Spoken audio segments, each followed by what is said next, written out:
What's up, bikers? Episode 210 of the Biker Bar podcast. And today we have Syd and Macky. I'm super stoked to talk to them. I was looking beforehand, and it's been since sometime in 2023 since the last time we chatted. So it'll be fun to catch up with them. Before we get started, I want to talk real quick about some of the channel sponsors. I have been riding RE bikes for about a little over last year, and I'm getting ready to drop a Delano Peak video, which is funny. Syd and Macky just did one recently too on Syd Fixes Bikes. Anyways, I've been really happy with this bike. It's if you are one of those people that's probably over biked, this is like that single quiver bike, man. I've had so much fun riding it in the last year. It comes in this pretty sick blue and this really sick pink. But the thing that's really cool about Ari is they have a love it or leave it, or love it or return it, something like that. They call it warranty, where you can get this bike, go ride it on your own trails for up to a month and send it back if you don't like it. So if you're thinking about something new, swing by Ari, take a look at what they got over there. Been wearing Tasco stuff forever and a day, and they just released another colorway of this mullet jersey. So if you haven't heard me talk about these mullet jerseys before, they're like $10 more than a regular jersey, except for you can flip it inside out and it's got a different pattern on it. So it's like blue on one side and it's like blue camo on the other side. If you want to get all matchy, they got a set of gloves. You can do all of that. Anyways, use code B1KER, save yourself some money, and moving on. Cali Protectives has been supporting me since this channel was like almost brand new, and the Maya 3.0 is my favorite helmet by them. It's not their most expensive helmet by any means, but it's just super comfortable, and for $100 it's a pretty good deal. It's got LDL in it, which is their version of MIPS. So use code B1Cali30, save 30%. So it'll only be $70 for a helmet that you can crash and destroy. And then all you need to do is send it back to them. They'll replace it. So I don't know of any other brands that will replace your helmet for free. Well, I guess the cost is shipping, but anyways, B1Cali30, save some money over there. Let's get on with the show. How's it going, guys? Hey. Good. How are you? Oh man, you know, it's always like, for some reason, like just a mad dash right before the show starts to get everything like going and in line. And for whatever reason, it's like, even if I start an hour ahead of time, somehow it's still down to the wire. Like, what am I doing? Well, 210 episodes, though, that really jumped out at me. Congratulations for that. Oh, That's thank you. epic. That is epic. Yeah, it's crazy to think that I've been doing it that long, to tell you the truth. It's like it's been a fun journey. You know, podcasting is really different than YouTube. So it's I don't know. It's at least for me, it's super easy. I know some other people would have major anxiety about talking to somebody for 2 hours and not having a script. But like for me, I'm like, yeah, no, I'm good. But I think I really like that it's just like you're just having fun conversations with people, and I don't have to edit it, and at least I don't go about it that way. And it's like zip it up and it's done, you know? That does sound appealing. I can definitely see the appeal. Yeah, I mean, there's other people. Like, I mean, honestly, if I really wanted the podcast to shine more, I would cut it up into clips and do shorts and all these other, you know, things that you could totally do. But if every time I've tried to do that, then I end up getting like to the point where I don't want to do it. So I'm like, you know what? Kind of like you guys were talking about your growth on your Syd and Macky channel. You're like, I'm just going to do it this way, and I don't care if it's slower, because this way's sustainable, you know? Yeah. Exactly. If you're not enjoying what you're doing, then it's not like why do it? Yeah. That's something we definitely tell people, and we have friends who are starting YouTube channels, and it's like, don't start doing something that you aren't willing to keep doing, because YouTube is kind of a fickle beast, and you never know, like, if you do a video that you don't like that's going to be the one that goes viral, and then everyone will be like, do that again, do that again, do that again. Yeah, right. Yeah, that's my number one piece of advice, is like, don't do anything that you're not willing to like make your thing if it were to be really successful. Mm-hmm. Did you guys have a video like when you first started that kind of broke out like that gives you that kind of that perspective? Or I would say it was more from watching friends. Like, they would try these different things, and then like one certain thing would work, like I don't know, a bike review or a how-to or something, and then it was like everyone expected that Yeah. only from them, Yeah. and like none of the other videos would get the views and stuff. And it was like, if you want to do that content, amazing, do it. But if you don't want to do it, Don't start. don't start, because then it might end up being the one that everybody expects from you moving forward. Yeah. Yeah. Yeah, or like how do you set that precedence? You know, I was talking to somebody the other day about I have this other channel that I made that's like in line with the biker kind of brand, but the channel is basically so that I could just make videos about anything, you know, so it's not bike related.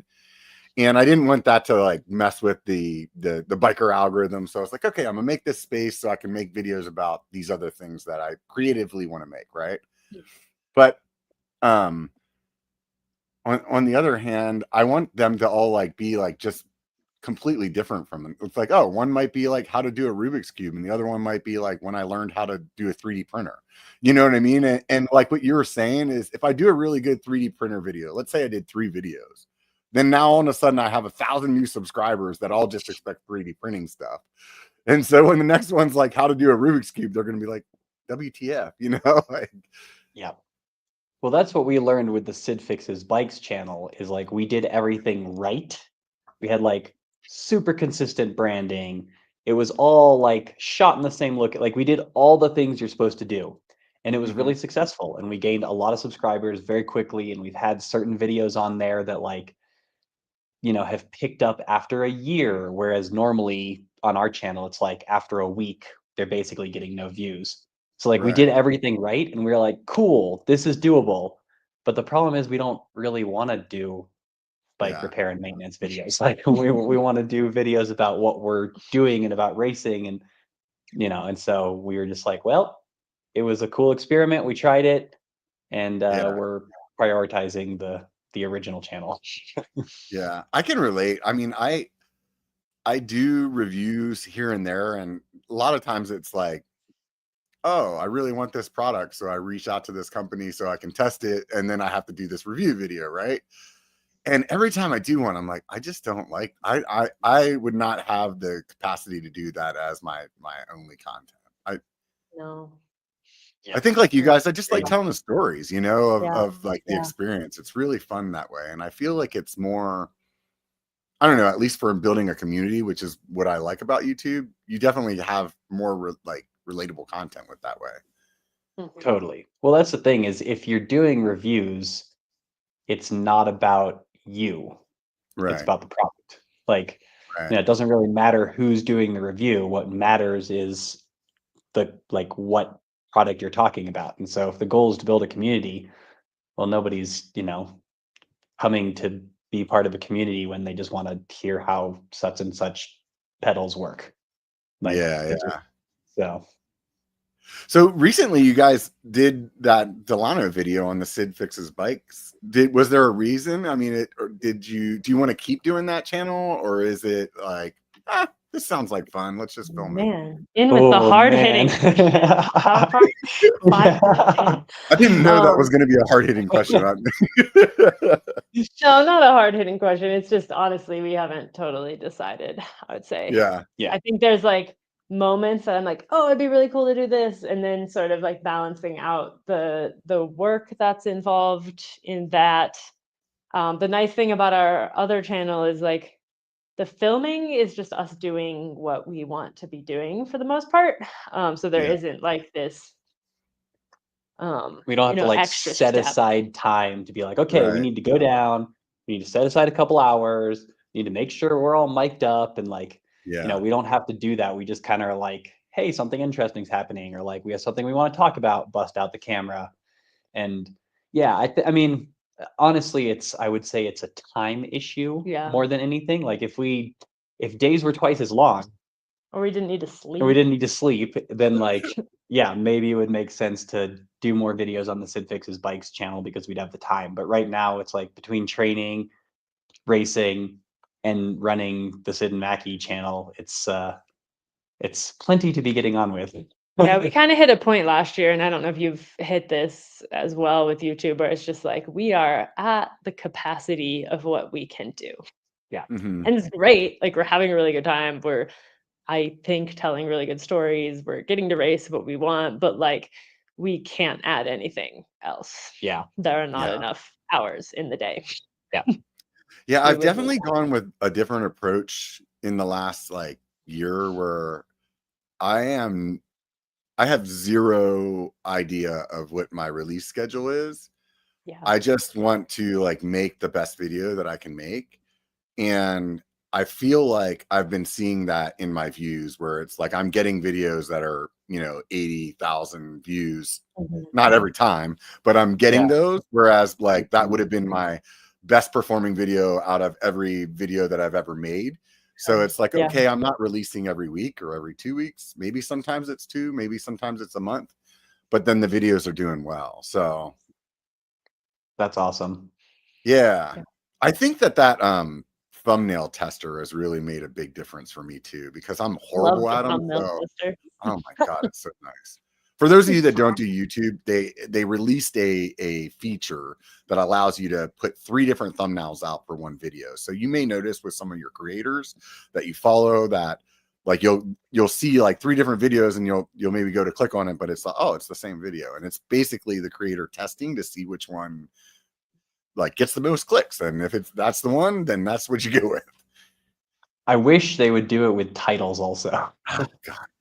I do and I don't. Like on one hand, I wish I could do that because it's like sometimes your thumbnail idea is like a different spin of the whole video, so the title would be better to change. But on the other hand, it's like then you get like these like, at least the way my brain works, I'd be like, well, is it the title that they like more then, or is it the thumbnail? But I guess you could then like use the same title and then 3 versions of that same thumbnail or something. Or Well, I was sort of figuring if they had the thumbnail testing and then also title testing was a different thing, and then they could pair all the different options and sort of see what like we've just realized more and more it's the title and thumbnail that matters. And like it's Which I 100%. hate. I hate that so much. it's so Because you frustrating. spend hours and hours like making this video that has a lot of depth to it and like a lot of nuance. But if you don't nail the title, it won't perform. Yeah, doesn't Yeah. matter. But if you clickbait it, then people be mad about it being clickbait.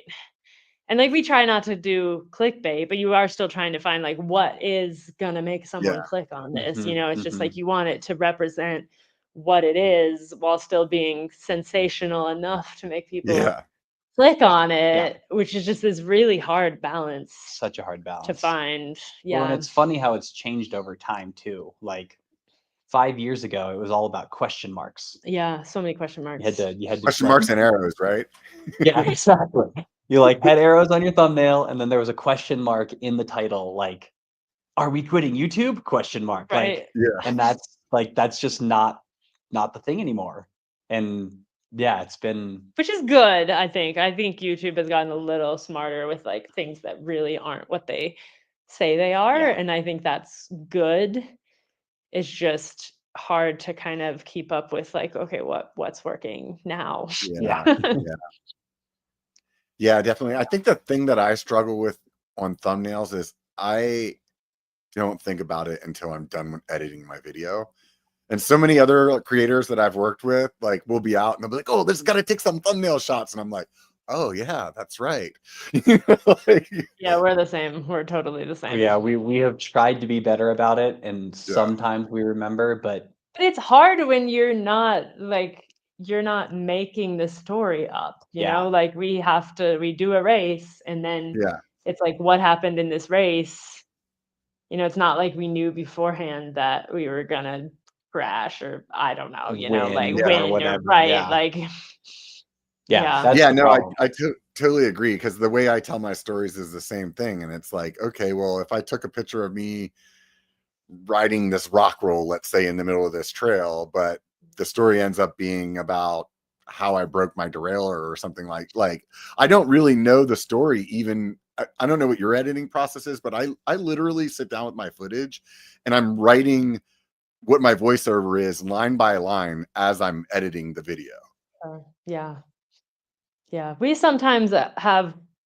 I mean, when we're racing and the story is kind of the race, like we sort of know what it Right. is, but it's often it's interesting how often there'll be surprises when you actually like sit back and watch the footage. You're like, oh, I totally forgot that that happened, you know? Yeah. So Yeah. there definitely still is this process of like adding to that and pulling that story out, through the editing process. Yeah. I don't know. It's a constant learning. Yeah. And I think, like you said, the landscape's always changing as well. So it's like, when we all started our channels, a few years back, like you could just go on a ride and like get home, kind of cut out the boring spots and then throw that up. And it was like, people were like, this is great. Yeah, that was And definitely the genre early yeah, on. I mean, it's crazy how our editing process and production has changed. Like when we started, we did 2 videos a week. Mackie did all the editing. It would take you like 4 to 6 hours per video or something. Like he'd do it in the passenger seat of the van while I was driving to like our next race. And right. then we just like throw it on the internet. Now we send all of our rough footage to Mackie's brother, who does a rough cut for us. So he's our first editor. So he goes through all the raw footage, does a rough cut. Then I spend probably like, I mean, we spent some time calculating it last year, but like 10 to 20 hours, like writing voiceover, refining, doing all that. And then Mackie spends probably an equal amount of time doing all of the graphics that we do, any sort of like, if we ever put like wattage or heart rate or all of that, like that's like a huge pain in the butt to get it synced to the GoPro footage, because we don't record continuously, because we do things like 13-hour bike races where people are always like, why don't you just record continuously? It's like, well, that would be 7 SD cards in 4K.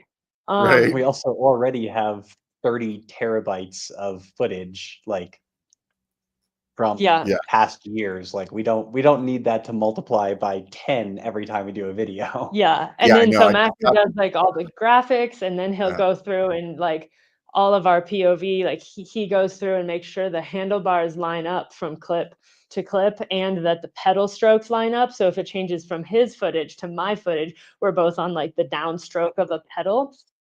I mean, Oh, that's wow. how ridiculous this has gotten. And then I come back in and do the music and like any other, but then we're like, watch it and are like, okay, do we need to add more story? Like, is something missing here? Like, Do we need to add more more captions? voiceover? Well, yeah. Oh Yeah. my god, our newest thing has been captions, because this is a feedback we've gotten for years of people being like, you can't hear you when you're on the bike. And so, we'd go through and we'd do when we couldn't understand ourselves, but we realized Yeah. like other people can't understand us as well. So now we're trying to do captions on the whole thing, which is comical because the auto captions don't have a clue what we're trying to say while we're like puffing and puffing on the bike. Right. And yeah, no, it's just like complete night and day from Yeah. from 7 years from ago. 7 years ago. Are you using Premiere for your captions? Yeah. Yeah. Anytime I've tried that, it's done well, but I haven't tried that when I was actually writing. Like, so it's footage that I've been doing, like a talking headshot like this or something, That it does really Really with. well. But Yeah. But we don't really need especially- captions. Yeah, we on don't it. we don't caption that part because we're like whatever.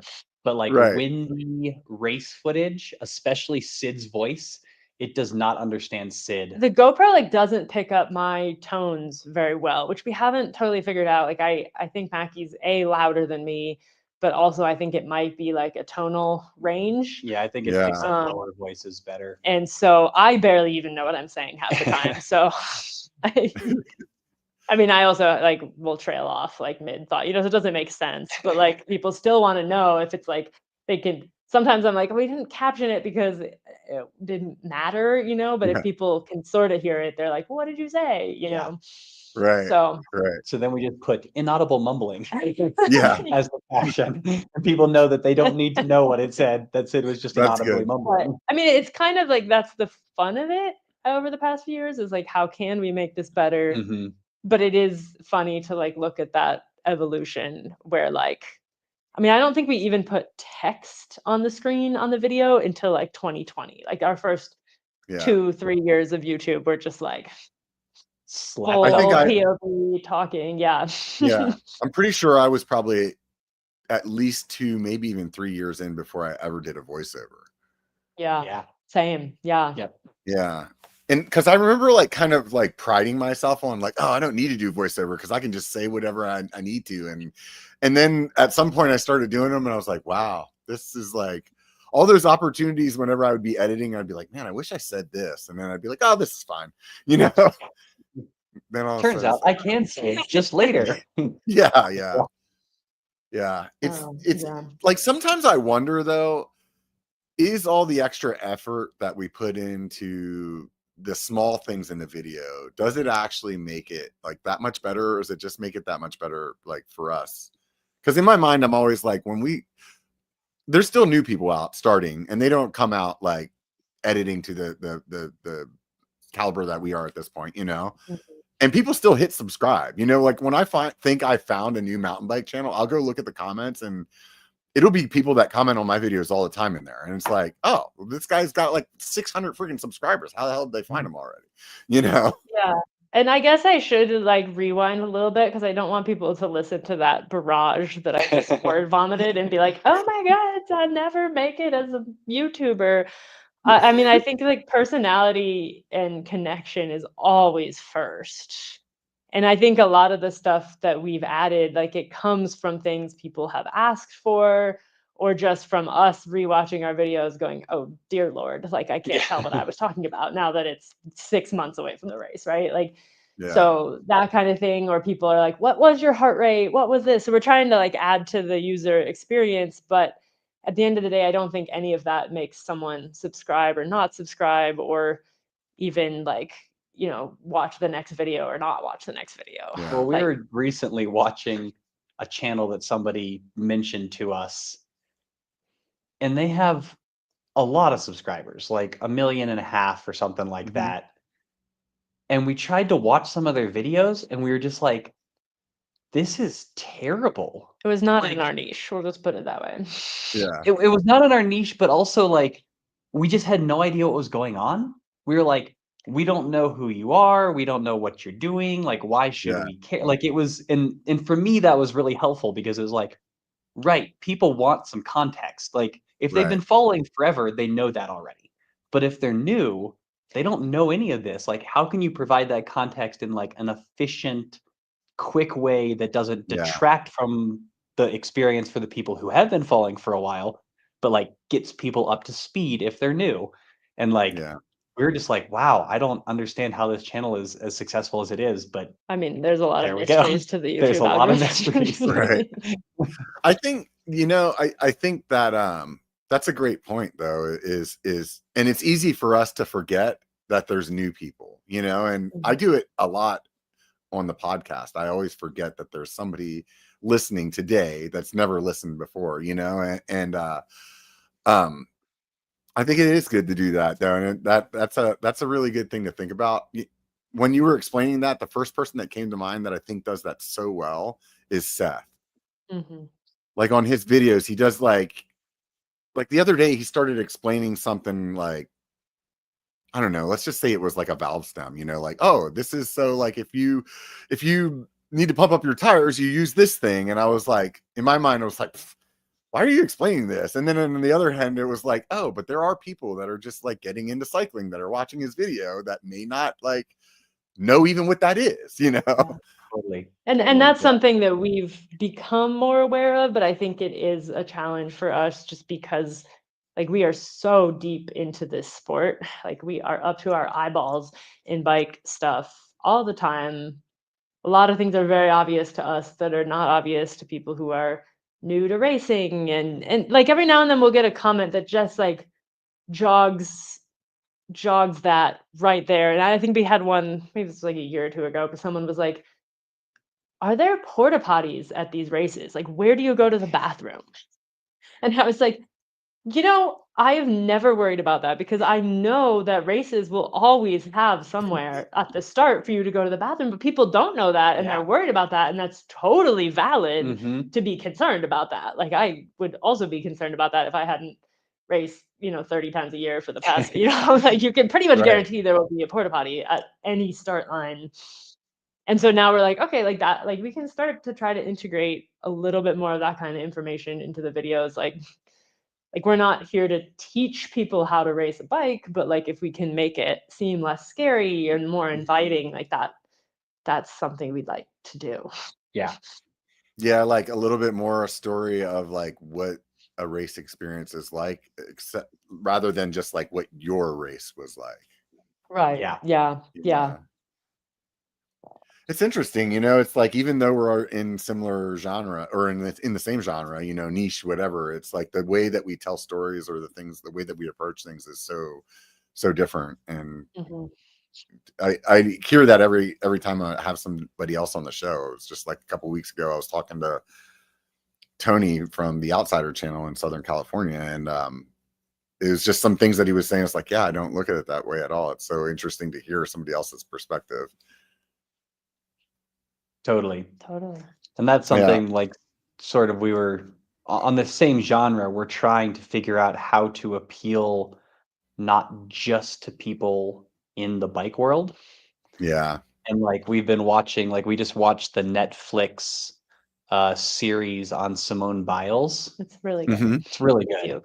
But like it's such a perfect they just do such a good job because like I know essentially nothing about gymnastics. Like Right. But you get really invested really fast. and you don't and need to know anything about gymnastics. Like it doesn't matter whether or not you know anything about gymnastics because it's about her and about her story and her and that's Yeah. what's interesting. And so trying to like keep that in mind and be like, how can we get less nitty gritty? Yeah. Because like, if you want to race bicycles, you will learn this over time and like that's fine. But like how can we make this appeal to somebody who has never raced a bicycle and is never interested in racing a bicycle and maybe doesn't even ride a bicycle? How can we make this an interesting, compelling story? Because there are a I lot think more people who don't ride bicycles than there are who do. I think the first step is having 5 people with 5 different cameras taking 5 different shots for you. Wouldn't suck. That wouldn't hurt. Yeah. Yeah. Probably I think it's more than 5. Oh, I'm sure, but it's just I wanted to pick an arbitrary number. That's one of those things when I'm doing those review videos that for me, why I like they end up taking so much more time because I'm going back and getting different B-roll and different B-roll and different B-roll because you're trying to make something essentially boring to watch not boring, right? Yes. And Yeah. Well, and you also you can't be wrong about one teeny tiny Yeah. little speck because someone who would never actually buy that bike will be there to correct you on it. And that's one of many reasons we don't do reviews, but also Yeah. we don't do how-to videos because I don't really want to spend my time arguing about the finer points of how to corner because everybody knows good cornering when they see it, but everybody explains it differently. There's so many different ways people learn differently, all this kind of stuff. But yet there are people who instead of going out to their driveway and practicing some corners are just gonna sit on internet videos and, And argue about the right way to learn how to do it. Yeah. And it's just ride your bike, have Yeah. fun. We try to inspire people. We want them to watch our videos and want to go outside and want to ride their bike as opposed to being I need this piece of gear or I need to know how to do this first or whatnot. Yeah. Yeah. Yeah. I just don't pay attention to that stuff personally, all the small details of what you're doing. Mhm. So I am a horrible teacher. I'm like that guy that's just like, oh, just let go of the brakes, and then you listen to somebody else like Hardtail Party explain something and he's like, oh, you pull up like this and you push out like this and you roll your ankles and I'm like, I am doing that. Yeah. He's a natural. He's a teacher. He's a teacher, He has yeah. the heart of a teacher. Yeah. In so many ways. Yeah. Right. Yeah, and Earlier I you don't. said- I'm just do it. Just Right. play around and mess around and I like to think these things through for myself, but I don't want to I would never be like, oh, the way that I think about this is the way to think about this. I think we've been coached enough in like skills and training, etc. We know what we don't know. Well, I was going to say more that like I can teach stuff because I have been taught a lot of these things. Yeah. But that's not, that's not what I want to be doing right now. Like maybe at some point in the future, but like right now, we try to do work with like the local NICA groups and stuff. I'm wearing my New Mexico NICA sweatshirt. Represent. But like, we try to help encourage the younger generation to like be excited about bikes and make sure they're doing things in a safe way. Yeah. But like the kids are so fun though. Like they don't get lost in the nitty gritty. You teach them a couple things to keep them from like going ass over tea kettle onto their head, and then they just do it, you know, and they learn so fast. Yeah, they take feedback so well and like apply it. You like tell them something and then they do it, and you're like, whoa, that was cool. Yeah. Instead of arguing with you about the right way to do it. Right. Yeah. Earlier, you said that you had somebody that like does your rough cut for you. Do you give them some kind of like general idea, like, hey, this is what happened, this is kind of the way I think the story's going to go, or you just let them totally rough cut and then you kind of watch it from there? So we have not, this is my younger brother. We have not really given him direction because for the most part, especially when he's doing like race videos, there isn't really a whole lot besides just chronological. Well, there's a lot of time spent that I used to do of just cutting out junk. Yeah. And that's mostly what he does. Like we just record so much that like he can go and every now and then I'll be like, I thought I talked about this, or I thought this happened and I like that, and I'll go dig through the footage and find it if he didn't include it. But he's pretty good. Like he rides bikes also. He's raced a decent bit. So he kind of, and when he started working for us, we sort of went through and we're like, this is what we look for in POV footage if we're going to include it. Like something needs to be happening. There's talking, you're passing somebody, you're being passed, there's an interesting rock like a turn, something. Like it doesn't have to be much, but it has to be something.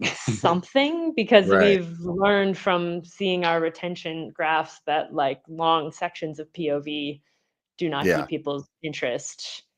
Unless it's Macky racing Meg Avalanche, at which point like 350,000 people watched 40 minutes of POV. So there's exceptions. Then all the rules are out the window at that point. So.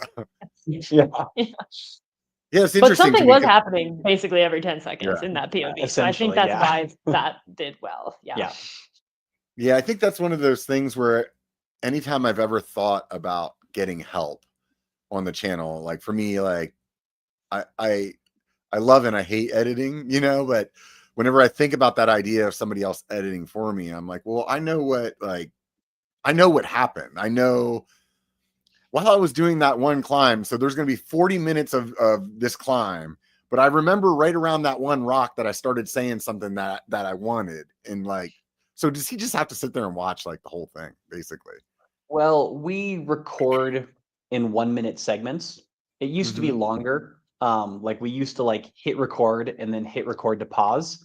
And more recently we've set it up so that the camera just records for maximum 1 minute and turns off. And this has been kind of an evolution as we started doing longer races, because you just can't afford to accidentally leave the camera on for the first 30 minutes of the race, right? And then you miss everything else. And the most important thing for us, like when we're telling a race story, is to have the beginning, to have the end, to have every different type of terrain you go through. So it's really like a really irritating situation when the batteries die like 3/4 of the way through the race because you miss like maybe this last descent was way different, and then you don't have the end and yada yada. So what we started doing is doing the 1 minute. We did 5 minute for a while, but I would forget it, so I'd still kill the battery in like 4 hours. And also like you're never using 5 minutes of POV. Like we try to never use more than like 5 seconds, But maybe if 10. we recorded continuously, we would have gotten me almost getting flattened by an elephant this year. That's so, true. We did miss the critical moment of the year. So, There are moments, but in general, it's just been way more manageable with like more short clips. And so like, yeah, he has to watch through all of them, but what are we talking? Like, depending on the length of the race, 30 or 40 clips. And like, we're usually POV turning it clips. on because we want that footage Yeah. for some reason, Right. because we're with someone who's riding really well, or we're going to pass them, or we're at an aid station, Or we're saying something that we think might be interesting to the Yeah. viewers. or it's like a really epic view for a Yeah. second. So it's sort of like a little bit like pull the best part of each of these 1 minute clips. Yeah. And I mean, That it makes saved us a lot. Like, we did a 100-mile race this fall that took me 13 hours, and that was 2 GoPro batteries. So I only had to stop and swap a battery once, which is good because I needed to keep moving. Yeah. Do you ever think about just having another GoPro with the battery already in it, and then just using one of those like quick like magnetic flat, like you just swap the GoPro while you're riding? Well, then you have to carry another GoPro. Right. So then it's the weight. And that's where like, yeah, and racing is such an interesting one because your goal is to, for cross-country racing at least, your goal is to be as light as possible. And so like for us, it's this fine balance of, we're wearing a camera where none of our competitors are wearing cameras. So we're already like have this kind of additional mental load of remembering to hit the record button every now and then. And like, so we're like, okay, how can we streamline this as much as possible? And then for like this, all the people who are like, can you wear mics? Like, bless you. Yeah. I love that you want to know what I'm saying, but that is never going to happen in a race. I think I'm curious about these magnetic mounts, though. I want to hear more about that because we currently have some pretty interesting mounts that we made by drilling a hole through our Usui pack mounts because we hated their chest plate because it was so big. And they're not easy to swap in and out because otherwise I would swap a camera at an aid station. Well, so GoPro has on their new camera an actual mount that's from them. But if you're using their older camera, you can buy, I forget the name of the brand. It's like starts with like a U or something like that. I could look it up and send it to you later, but they have one that basically it's just like it screws through like on the GoPro mount, but then it just has the little magnetic part on it that clips into it, and then I think you put the other part on the GoPro like you would normally, so it just can come apart. That might be worth looking into for sure, because right now it's kind of like a bit of a wrestling match to take the camera on and off. Well, we've already started planning Margie this coming year for Syd because Syd will be racing it again. That's the 100-miler. And we're just going to skip camera swaps whatsoever and just do pack swaps. Right. So the new camera will be on the next pack. Yeah, because she'll be, this last time she like swapped a bladder at one point in the pack, and like we're just going to give you a different pack and you're going to swap the pack. And so then, but yeah, the magnet idea is a good idea. I hadn't thought of that. Because I would like not in races, but in other rides, it'd be nice to pull it off and talk to it or film in a different angle or something. And right now it's such a pain with our current setup. Yeah. So anyway, we'll look into that. Thank you for the idea. No, it's definitely like some of that stuff works well, and then some other things like it looks great on paper, and then when you go to try to use it, you're like, I don't know, Totally. Yeah. So do you record continuously for your rides, or? It depends. Like if I'm riding somewhere new that I've never ridden before, I probably will, just because I don't know like what's coming, right?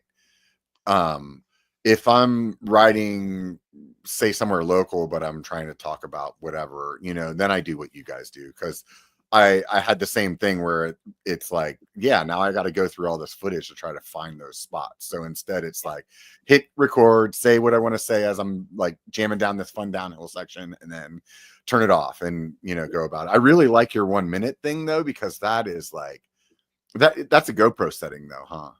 It is. Yeah. Yeah. I just switched to the Insta stuff. So I'll have to see if they have one of those type of settings and check it out. But yeah. It's definitely been a lifesaver for us because I have never been good at remembering to turn the camera off, which like our first 5 years of doing YouTube were just beginnings of races for me, or like the first stage of an enduro race, and then like a lot of talking to people, and then it would die. And then that'd be the end. Yeah. And poor Mackie, Yeah. long suffering Mackie, would be like, turn it on, just like, yeah, turn it on at the beginning of the stage and then off at the end. of the stage. It's all Yeah. you have to do. Yeah. Yeah, I definitely have, plenty of footage that I recorded of me like turning off my GoPro, but actually I was turning it on, and then it's like in my pocket, just for 45 minutes, and it's like, oh, that's great. So Yep. the other one that I do a lot, I actually just did this the other day, which, oh God, I'm sure you do it too.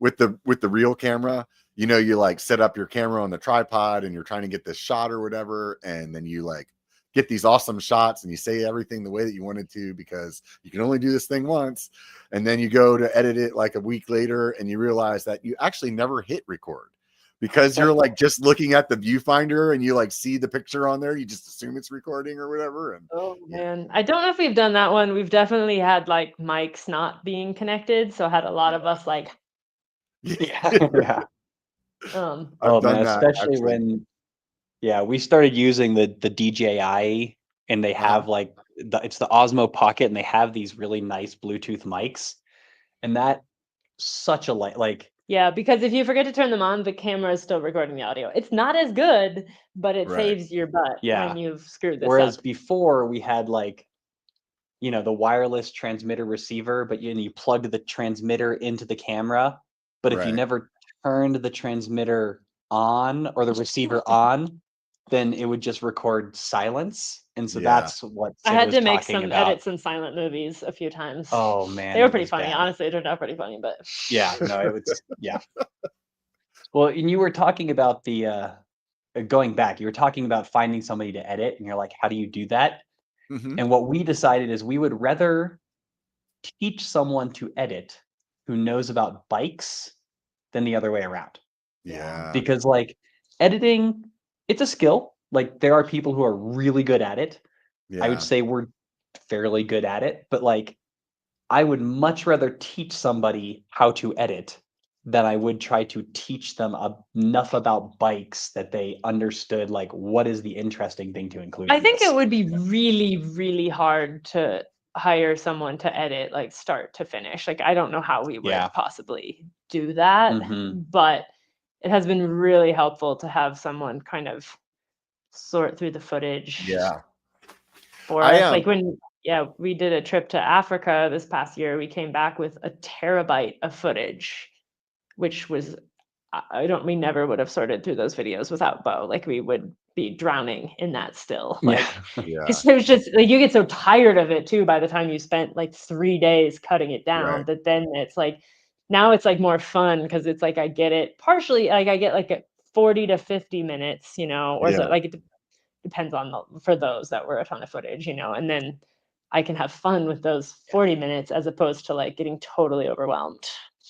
Yeah, that's awesome. No, that's it sounds fun to have that extra little help there. Definitely like probably helps the creative process as well. For me, like editing wise, I just really struggle to get started. So like I'll procrastinate the hell out of that. And I think maybe if somebody was delivering something to me like that, then it would be like, oh, now I have to. This is my turn. You know what I mean? Like you were talking about the heart rate. I think Insta has something with their camera that aligns that data with Garmin's data, like because the Garmin has the GPS, and I think the way that Insta does it is like you have to start your phone connected to the camera, so then your phone is like tagging the video with the GPS. So are you guys working with GoPro specifically, or are you that's just what you buy? We have tried other things and none of them have had the image quality that people want. Like we tried the DJI Action 4 for a while. And we thought it was good, honestly, but the color was different. Mm-hmm. So we tried to color correct it to make it as close to GoPro, and then we did a like blind test on Patreon where we were like, hey, like in this video, the camera that Mackie has is different than the camera that Syd is wearing. Like, which do you like better? And I think everyone but like one person said the GoPro, and we're like, okay, I guess so. I don't know. Yeah. Again, storytelling is more important Yeah. than Yeah. footage quality, but like, Yeah. And we just have our like processes down is part of it, is like we record GoPro in the like vibrant color, and so we don't have to do any color correcting on it. Like, you know, we just where we can save ourselves time, it's well, and the record the duration record for the racing, very helpful. Oh man, such a lifesaver. Yeah, I mean, we have had a couple GoPros brick themselves at really inopportune moments, which makes us want to but that's flip why the we table and get rid of all of them. But you know, yeah, I wouldn't have expected that I was going to go away from GoPro, but when they brought out the new, I had been wanting another one that's small, you know, kind of like they used to have that little cube size one. I forget what it was called. Yeah, that was it. And I always thought, man, if they had the Session, but it had like stabilization on it, that would be great, you know, because you could get these different shots or whatnot. And then they brought out the new Mini, which is just a little bit smaller, but not like totally smaller. And I bought that and the new 13 at the same time. And the Mini just really let me down so much that I was like, I'm just sending them both back. And right then, that new Ace Pro 2 came out from Insta. And everybody that I've talked to like really liked it. And I was like, you know what? I'm going to give it a shot. And so far, I've been really happy with it. It also has like you don't have to put like dead cats on it or anything. It like gets good audio by itself. It has its own dead cat like integrated in it. And then the only thing though that I will say is a downside is like what you just said earlier about you already know your like menus and what you use, and that like learning process has been one thing that I've been like, oh, that kind of sucks. But in addition though, what they do have is that they have a little tiny camera that's actually, it looks like a regular camera when it's in its base, but it can come out and then it's just this little tiny thing and it's magnetic. So you have a clip like this little clip here that you can slide this on the brim of your helmet, and then this thing's magnetic, so it just sticks in there. So you can just grab it real quick, do your shot like you're talking about, and then stick it back in there and capture those shots like that. And I really enjoyed this because then I can, like, if I want to do some like weird angles on my bike, or like here's me pedaling, like I can set up some stuff to be able to do that. And so since it's so small, cool. I really, so there's pluses and minuses, you know, to everything, you know, but overall I've been pretty happy with the Insta stuff. So yeah, we had tried like a 360 camera they had that was maybe 3 years ago or something, that had the magnetic, like you could clip it. No, it was the same one. Yeah, it was the what, Insta 360 Go 2, I want to say. This was probably 2021. And I was like, okay, this is cool. You can like magnet it through your jersey. Yeah. Like not wear a but the chest problem strap would be is great. you couldn't adjust the angle. Yeah. And so like if it was on your jersey, you just got like the top tube the whole time. Right. And I was like, if they had it so that you could like tilt the lens. Yeah. And like point the lens up. Yeah. You're also so like this little clip that I was showing you, and the reason I got this was just to get, like, for me, once we stopped using gimbals, you know, everybody stopped using gimbals. What I started having a problem with is I was so used to being able to just get off my bike and it still would have the horizon, right? That I would have all this footage of it pointing at the sky, right? Yeah. So then you'd have to like remember, like, oh, tilt your like grab your camera and just kind of push it down while you're talking to people. But then what that does is it like tells the people that you're filming them, you know? And a lot of times, you guys know this, like people's personality change completely whenever they actually know there's a camera pointing at them. So I was like, oh, if I could get something small like this where I could just reach up, touch it real quick, and it's recording, and now I'm talking, and I'm getting that like view of what I'm looking at, and then they maybe aren't capturing it, and then also of like I could just hit it real quick and do a look around and be like, hey, this is what I'm talking about, or I'm fixing this part of my bike. Here's my hands actually pointing at it, Yeah. But this does have a little like rocker on it that moves.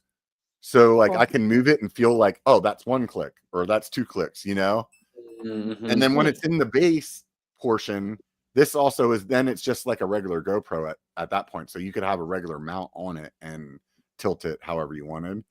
This is not as good like as a POV camera for like a replacement like the new Ace Pro is, but it's really good for like an extra view. Yeah, I can see that. Yeah, that'd be cool. Yeah, totally.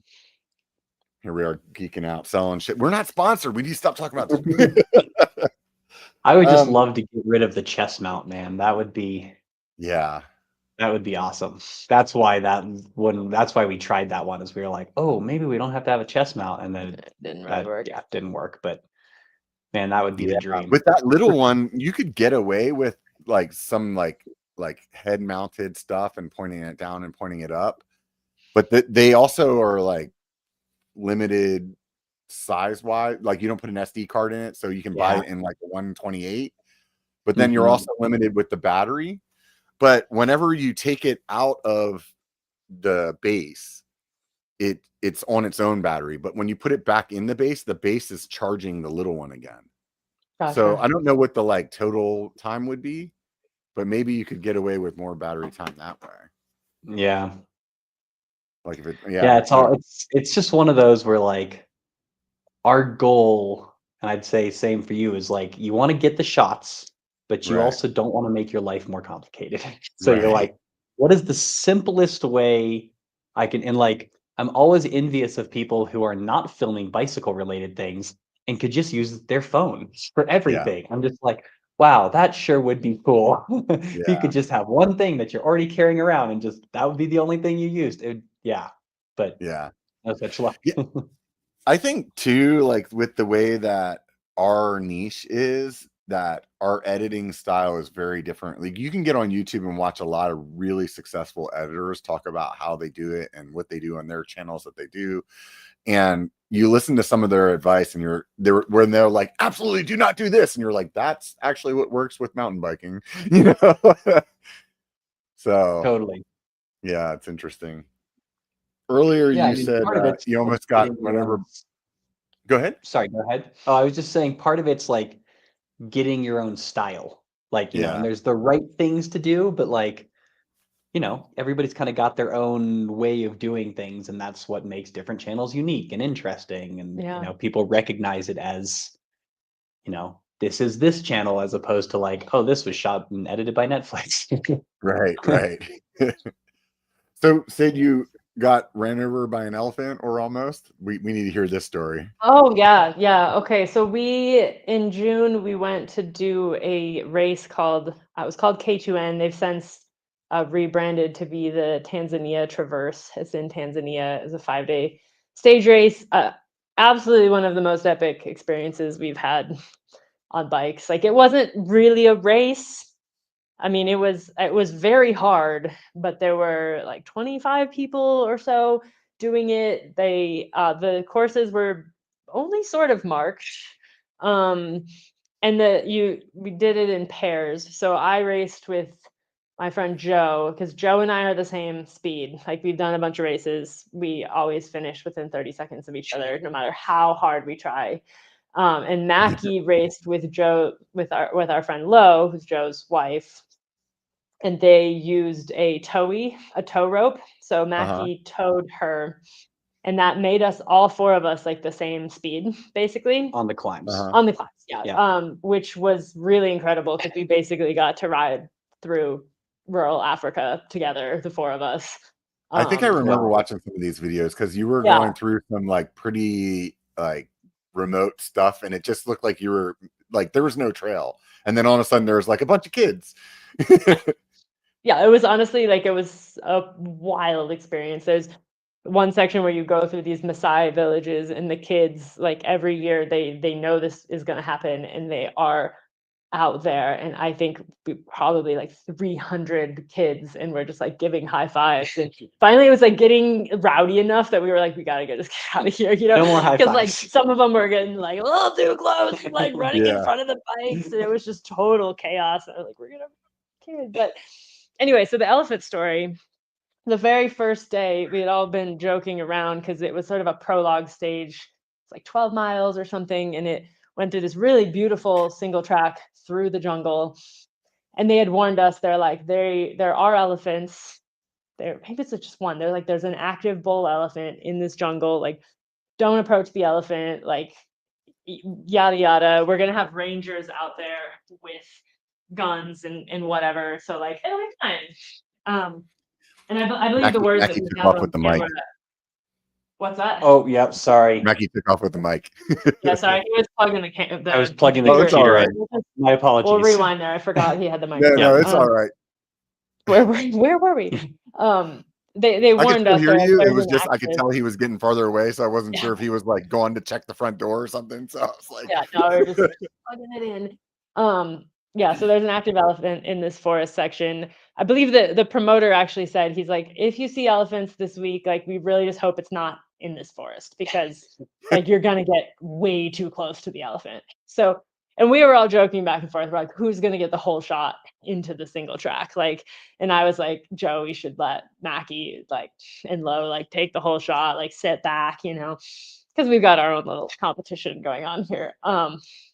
We didn't do that. Joe and I took the whole shot. Because there was like a, I don't know, 3-minute pedal into the single track, you know, to like race to like It was get into the single track longer first. than that, but 5, yeah. 10. Anyway, Joe goes in first, thankfully, not me. We're riding along fine. We've dropped these guys a little bit because they got the tow rope tangled in a tree or something. And then came around this corner and Joe's like, elephant poop. And we like rode through this huge pile of elephant shit.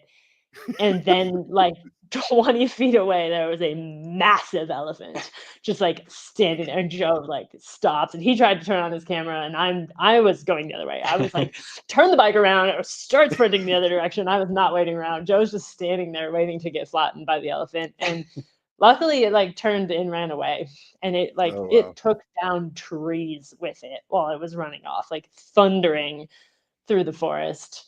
That's so crazy. I mean, we were terrified. I was so jealous. Macky was jealous. He was like, "That was so cool." I was jealous. like, "It was not cool. It was thing was the size of a bus." So jealous. And later, like there were a group of people doing this race who were all rangers in the Serengeti, basically. So they work, and they were like, "Wow, you're really lucky that it ran away." And we're like, "Ah!" So anyway, that's the elephant story. We were lucky, I think, because we came on it in a section where it could run away, and then like as we kept going, we got to this really steep uphill, and we could see the tracks where it had like slid down this mud hill, probably like 3 minutes before it connected with Joe and I. And I don't know what would have happened if we had been like going up that hill when an elephant's like sliding. That would have been down really it. bad. It would have not been good. Yeah. That's crazy. Anyway. Yeah, seeing certain animals like in your mind is always more fun than it may be actually in real life, you know? It was really cool to see them. We went and did a safari the week after we did the race, and I really enjoyed seeing the elephants from the tree. Yeah. But when you're just definitely. like, you're just you and your little bike in this thing, like, I mean, I think we were probably within 20 to 30 feet of it, which is like Well, they're way humongous, closer. and it's not like oh, I'm at the circus and this freaking elephant is like tame. It's like, no, this is a wild freaking animal that weighs as much as a truck. Yeah. And luckily it was scared of us too. Right. Yeah, all the other funny part of this is we of course we passed the park rangers with the guns like 30 seconds into the single track. So then we're like, you know, we didn't really think we were going to see the elephant. You know, we're like, oh, haha, it'd be funny if we saw the elephant because the guys with the guns are all the way back there. Yep. Oh, Anyway. wow. So you would say out of all the riding and racing that you've done, that was the one that just really kind of stuck with you as like being the most amazing thing you've done? It was certainly the most unique for sure. Like, I mean, It was an adventure. Give me 1 second. Sorry, I apparently never turned the switch to actually make this turn on. Computer side. Did that light up? Okay. Sweet. Wouldn't I don't know. I what wouldn't be a lit up. live stream without at least one technical difficulty. Exactly. Right. Um, Oh, We have the not good done old. 210 of them. Yeah, it Yeah. happens. It really happens. I So mean, I think the last. that, Go sorry, ahead.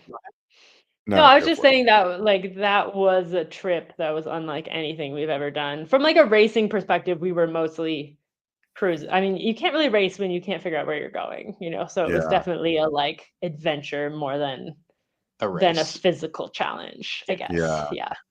I like the idea of doing something extremely physical adventure kind of style like that. Like I have zero want or need to race. Like I have friends of mine that are all the time. They're like, "Hey, let's go do this race." I'm like, "No," like I just don't really care. It's just not in there for me.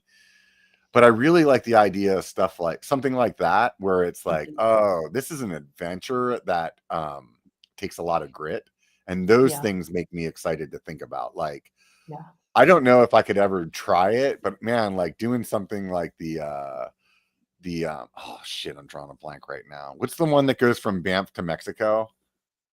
Oh, like the Great Divide race. Yeah. Yeah. Like something like that to me is like, Yeah. oh, dude, that would be sick. Or like trying to like if I was like able to try to ride road bike from one ocean to the other, like across the US, like that would be, oh wow, that sounds amazing to me. But to like go to a race, like I don't really care. I would say Tanzania Traverse falls into that category of like, Yeah. it's just an incredible experience. It's in a really cool part of the world. Like the second day or third day, we saw giraffe, zebras, ostrich, wildebeest, some people saw more various elephants than not seeing more antelopes, elephants. like while racing. And Yeah. that was just like so cool. That was the Yeah. coolest.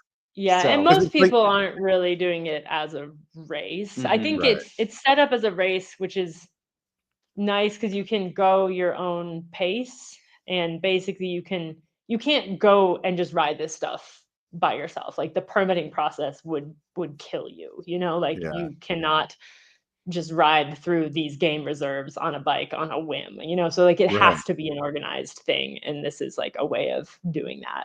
And you get to do it at your pace, like Syd said, because they're like, ready, set, go. So there's like a start, and then you get to do it as fast or as slow as you want.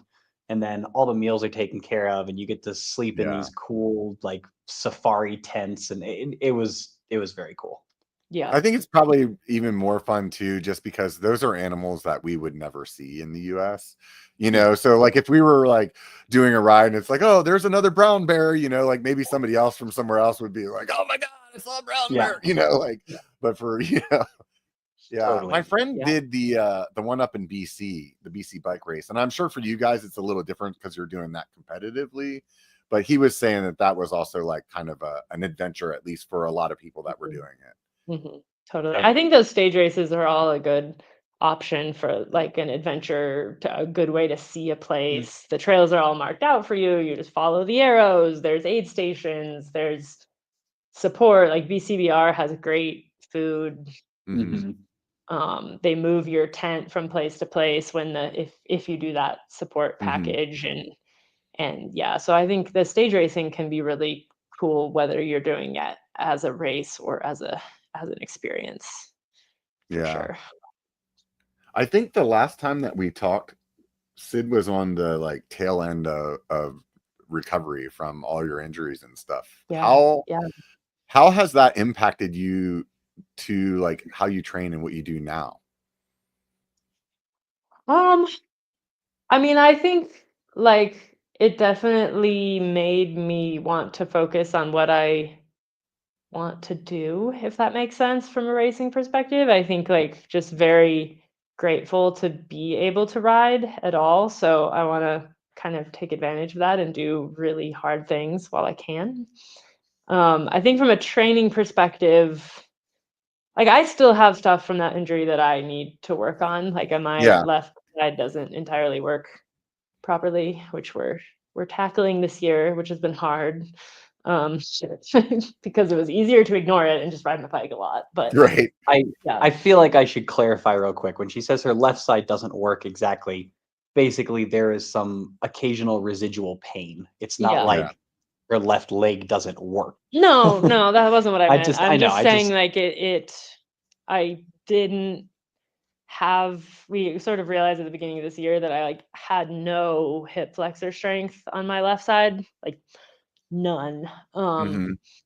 Which is tied to a lot of core stuff that kind of traces back to having a nerve injury there. So it's definitely like a different, like I don't have that injury, but because things got so out of whack, there's still like needs to be a lot of focus on strength training for me and a lot of focus on mobility and stability. Stability mostly for me because I'm hyper mobile. So I don't know if that really answered the question, but I think mentally it made me stronger. Physically, I'm still wonky in some ways, but it's interesting to hear your perspective in like, and that's what your answer is, because from the outside of watching your channel, it looked to me like, and I'm gonna like paraphrase the fuck out of this, so it's gonna be, but it's like it looked like you got hurt, you took way longer off than you wanted to be off, but in the process of getting better, that you actually learned how to get stronger, and it seemed like when you came back that you're racing stronger than you were before. Oh yeah, definitely, yeah. So it's interesting to hear your perspective being like, oh, I'm not doing as good as I was, like. Oh yeah, no, that isn't what I was trying to say. I think I mean, like chronic pain stuff is weird. I think people don't have a lot of understanding on that. It's a hard story to tell on the internet because people want it to be wrapped up with a nice little bow by the end of like and I mean instead of the end being like, oh, I'm just dealing with this for the rest of my life, thank you. Right. Yeah, and everything you said is true. Like I am stronger than I was before, like significantly. Both on the bike and in the gym. It's just like the nature of nerve injuries are complicated.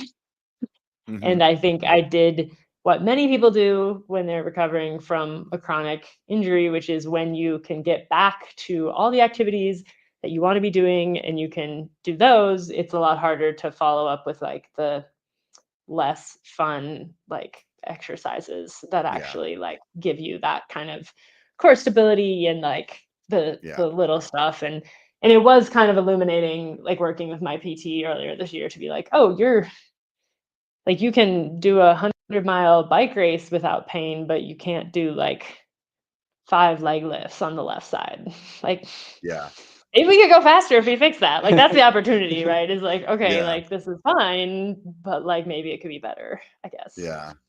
Yeah, no, I can relate there. I mean, I had a neck injury at the end of last year, and I couldn't do anything for, let's just say, about 6 weeks. And whenever I finally got to the point where I was actually riding again, then it became very difficult to do all the like stupid mobility kind of PT exercises that you're supposed to do. And then you're like, oh, why is this still lingering right now? And it's like, oh, well, it's because I'm not doing those things anymore. Yeah, basically. Yeah. And like Syd said, I think she's done a good job of seeing it as an opportunity. Like, okay, she's gotten so strong and is riding so well. What would it look like if she tackled these sort of instabilities, weaknesses? And then what will what kind of athlete will she be once she does that? Yeah. Like, and we're kind of asking these questions because I can back up a little bit, but we did a race called Margie Gess. I'm repping the sweater right now. This past fall's 100-mile mountain bike race, considered the hardest single-day mountain bike race in the US by Jeremiah Bishop and by us. That's what we titled the video. I think it's true. It's basically 100 miles of really nasty single track in the Upper Peninsula of Michigan. Like you go straight up you go straight down. There's probably like 100,000 180-degree turns. Like that's what we were kind of like we heard this race is technical, but like is it really going to take us? Like people were telling me they're like that's going to take you 17 hours, and I'm like, I don't know. And we got there and we're like, oh, it's because of all the turns. It's not like it is technical, but mostly it's slow because of all the turns. Yeah, you just never get going fast. Which we don't do in New Mexico. We don't do that many turns. Yeah. Right. Anyway, so I ended up doing it in 12 hours and 57 minutes. They give you a belt buckle if you finish in under 12 hours. And so after I did it, I was like, I don't know if I ever need to do that again. And then like 2 weeks later, I was like, I need to go try to get under 12 hours. And no woman has ever gone under 12 hours before. Yeah. So. And there's a lot of like fuss on the internet. Like there's a lot of people being like, we should make the like women's cutoff like 13 hours for the buckle. And like me and the girl who was second place this year, Christy, she's a local, and we're both like, no, like somebody needs to do this. Like it's doable. So we need I think that's a really fun story. Yeah. I mean, I'm a little scared. But anyway, like then kind of we had to start asking the questions of like what would make me 57 minutes faster on that course. And it's not, that's 7%. So that's a lot. Like my FTP is not going to increase 7% year over year. So it's not going to be that. It's going to be like knowing the course better, eating a lot more carbohydrate, and like fatigue resistance. And part of that is core stability and like the tendency that I have to kind of collapse over time because I don't have great core stability, especially on the left side. So anyway, it's all had to sort start of asking the questions, working towards this ultimate goal for the year of, can Syd go under 12 hours at Margie Gess? And so it's like, this is one piece of a many piece puzzle, which is kind of what I love so much about racing is like, it's this challenge. You're trying to get faster, you're trying to get better. And the question is, how do you do that? And sure, training and fitness is definitely part of that. And that's something that we're working on. We're training, we're doing our off-season training. But then there's also like things that you might not think about, like if you can save a minute or 5 minutes at every aid stop, well, that adds up when you're stopping 5 times in a race. And so we're like, okay, how can we make those aid stops as efficient as possible? Because the last time, like I mentioned earlier, Syd had to take a hydration bladder out and put another one in. Well, that's a time-consuming process.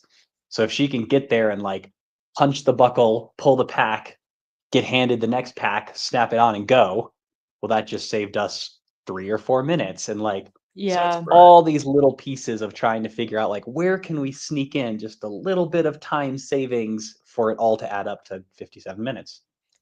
Yeah, it's interesting. Like a lot of people who have done this race are like, oh, like I did it in 18 hours my first year and then 14. And I'm like, okay, that's great. But I had 10 minutes of stop time in my 12 hours and 57 minutes. So there's not that much, like there wasn't a lot of fat to trim off of that race. Like I had a good Is day. the course I the didn't same stop. every year, or does it change? It's very similar. Yeah. It's close enough. It's gotten longer. It used to be 100. It was 110 when we did it. No, but I mean, so it's not like you get to know the route and then you could save some time by like knowing where you can like drop the hammer and where you can brake and stuff like that. I think you could. I'm gonna go a little bit earlier and try to pre-ride more because it's less like you're never gonna memorize every inch of a 100-mile course, but the riding there is very different from what we do, and like knowing a little bit more like the kinds of turns that are going to be in it. And like I just went insane. Like after the race, I was lying in bed and just like red arrows were just like coming at my face because it was like 13 hours of like, where's the next red arrow? Where's the next red arrow? Yeah. Is that the one where you were like in the woods and you couldn't find the arrow to tell you where to go or something like that? Probably.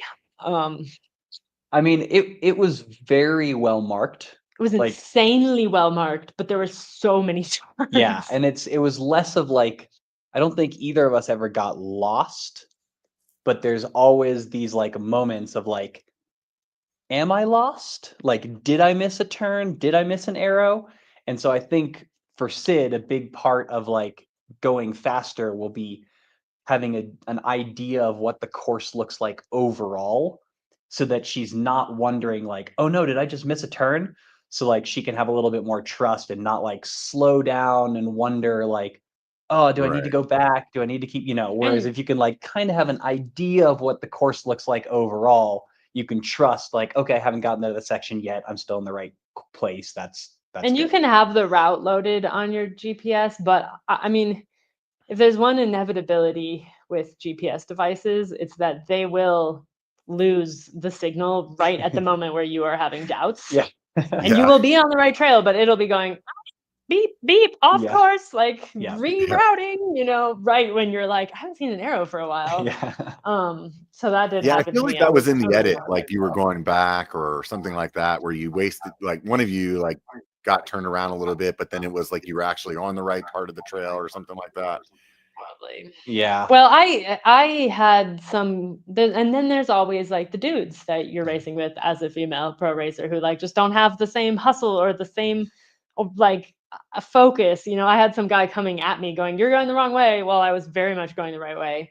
He was going the wrong way. He was going the wrong way. I don't know how he got there or where he came from. Like it was just one of those like, who are you? Like where are you? Like I really at that moment I was like, nah, I'm going the right way. I just saw an arrow. Like I don't know what you did, but Maybe yeah, that's no, what I was thinking of. Okay, who knows? Yeah. Yeah.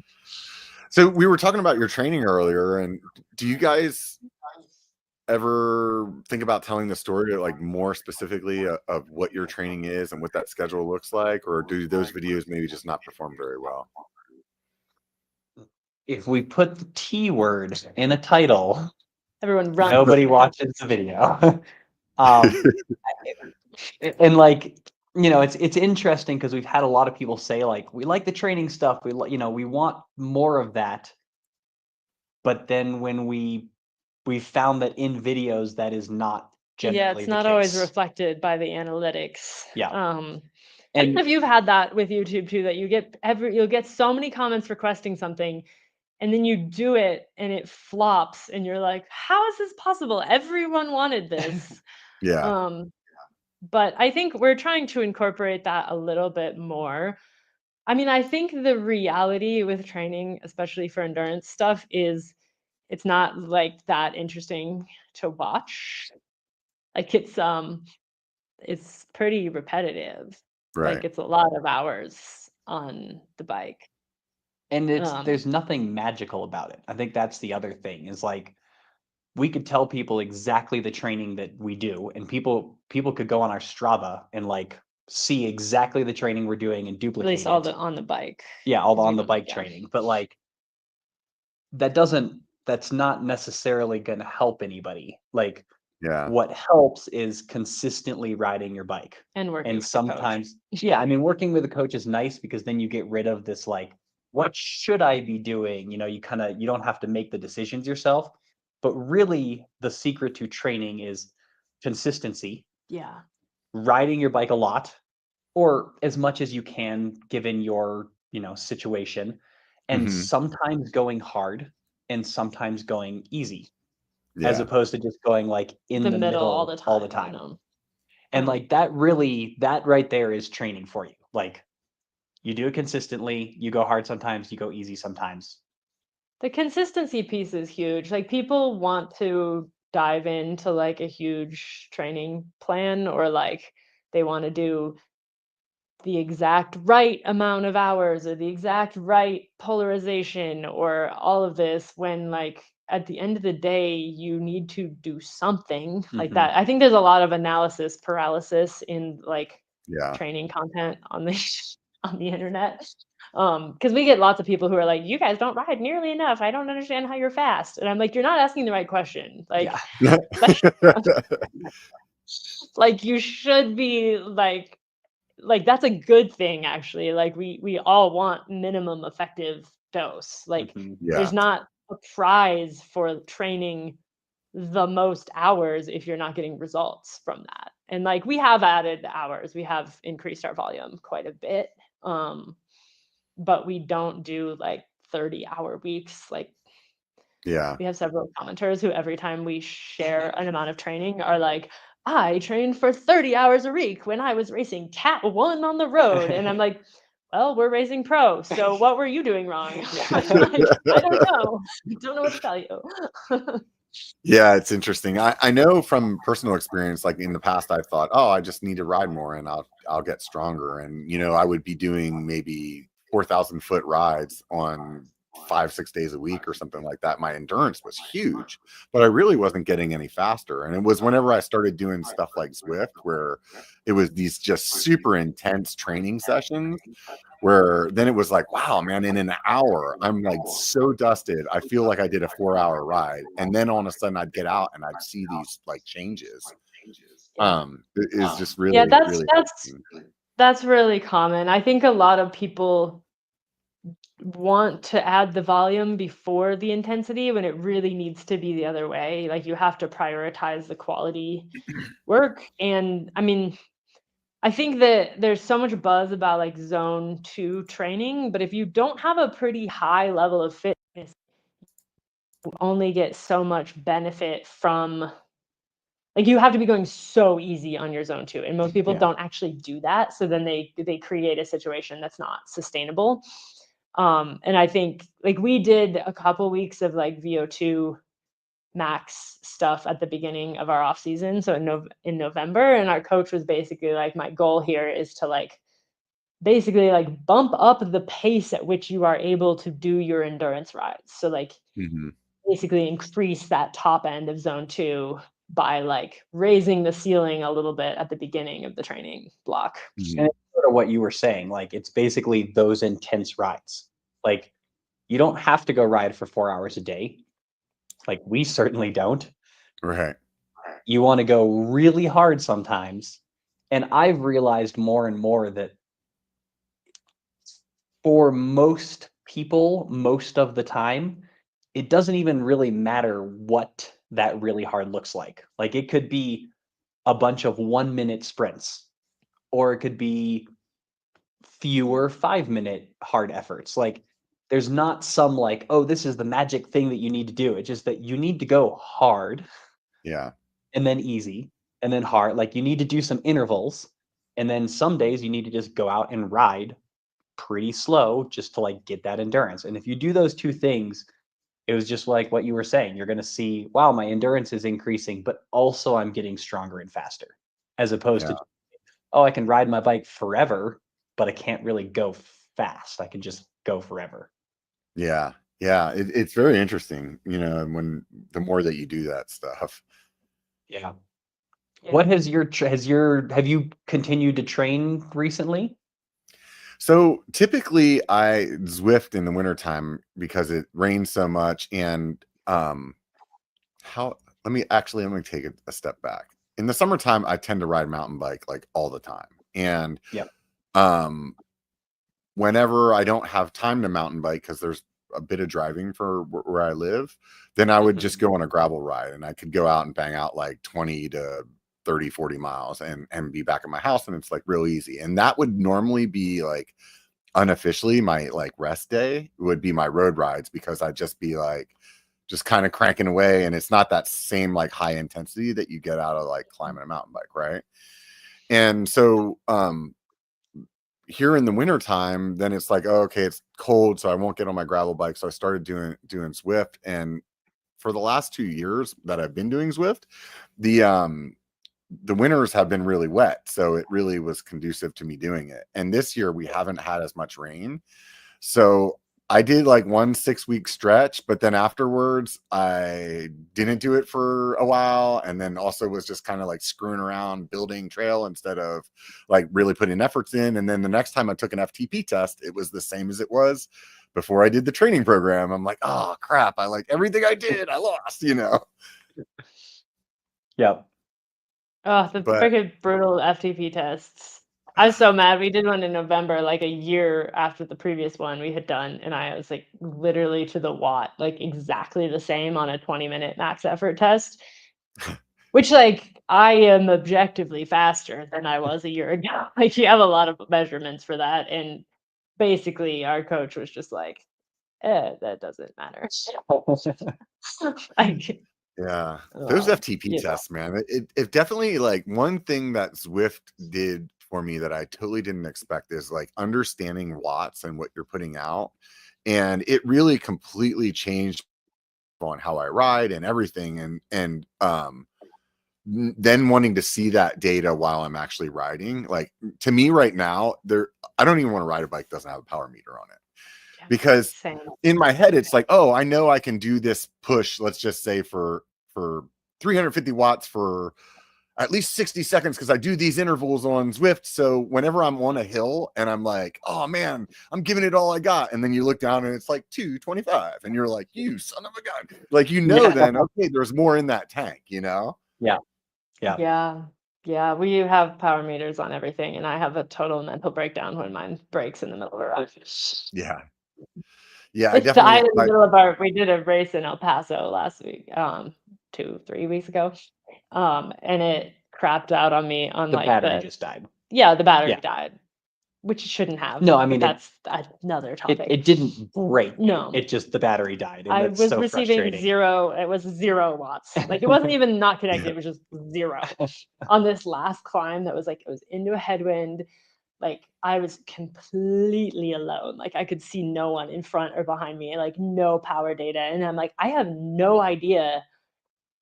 Like, I know I'm going hard, but it's also like the end of a race like that. Like, you're never going to get your heart rate up that high, because we were 47 miles in. So it's really like there were no metrics. And I was just like burying myself, going like, I have no idea if I'm going hard right now or not. Like, I really don't know. I need to figure that out. sometimes Anyway. it's fun though too, when you look down or you look at your data after the fact, and it's like, oh, I have like a 800 watt spike when I was doing something. You're like, oh yeah, that's right, like me. Totally. Yeah, all the like Strava, and we use Training Peaks, it's what our coach uses, but like all of those have gotten so good about like, oh hey, you just hit a personal best on this or a personal best on that. And I'm so sick of apps telling me if I'm fit or not. It drives me absolutely bananas, because every different app has a different number that it's like, Oh god. and if you take a rest day, all the numbers go down, which is so wrong that it just annoys me, because I know people who don't know as much about training as we do are like looking at that and going, oh, I shouldn't have taken a rest day because my CTL went down 3 points, or my Strava fitness score went down. It's like, that's not how that works. Like, you are getting benefit from resting after a hard effort, and I don't understand why these things don't reflect that. Anyway, my Garmin watch will tell me, like, I literally could be out for 6-hour ride, and on the 45-minute drive back to the house, it's like, you need to get up and move. You're not being active enough today. And I'm like, go catch a rabbit, watch. Like, you don't know what you're talking watch about. some grass, Garmin. oh, that's yeah, we use Whoop. It's like, it's great for a lot of things, but every now and then I'm like, get really annoyed with it.